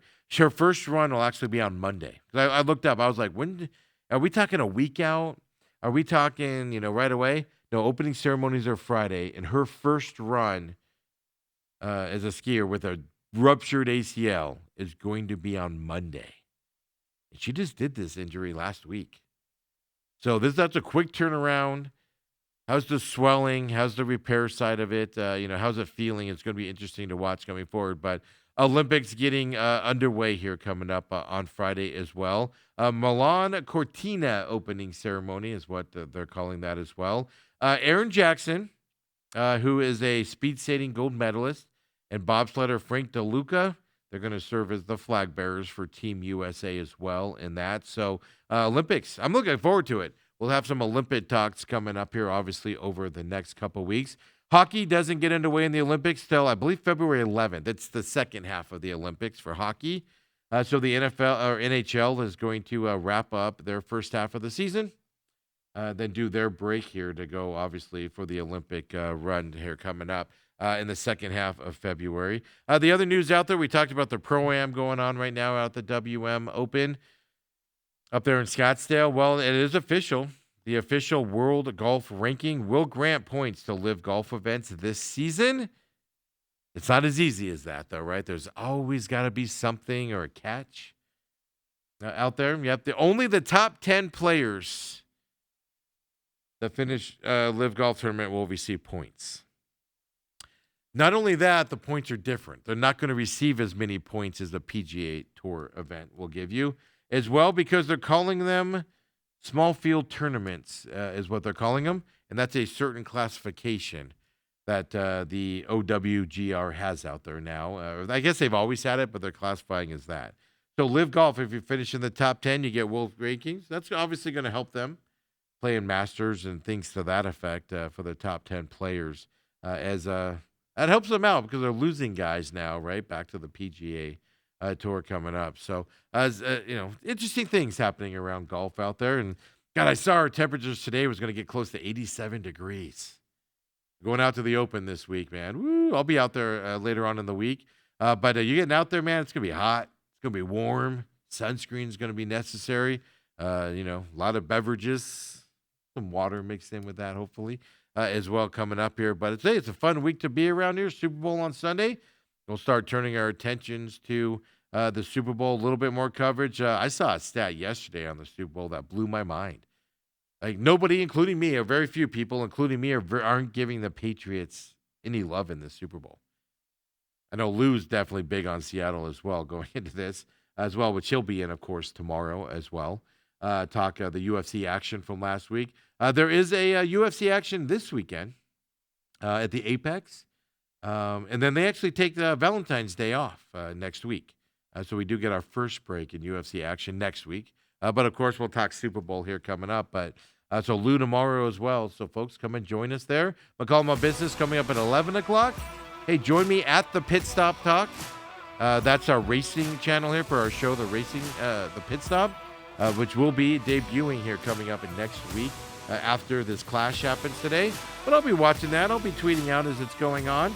It's an exhibition race, but it's our first time seeing these drivers and cars out there on a track. And Bowman Gray is not a typical NASCAR track. It's a smaller one and everything. But it's just fun to see the action again. Get you ready here for the Daytona 500 and all of the festivities of that coming our way as qualifying and last chance racing for the Daytona 500. So join me at the Pit Stop Talk as well. At least follow it for me. Give us some more follows there as we're trying to grow that channel on the social medias. Like, subscribe the YouTube page, and subscribe all the podcasts for us as well. Even if you catch us here live and don't listen to them, at least like and subscribe it for us. It just gets us out there into the world as well. So, folks, we'll see you tomorrow. Thursday's edition, main event, will be then. Stay tuned. McCall My Business at 11.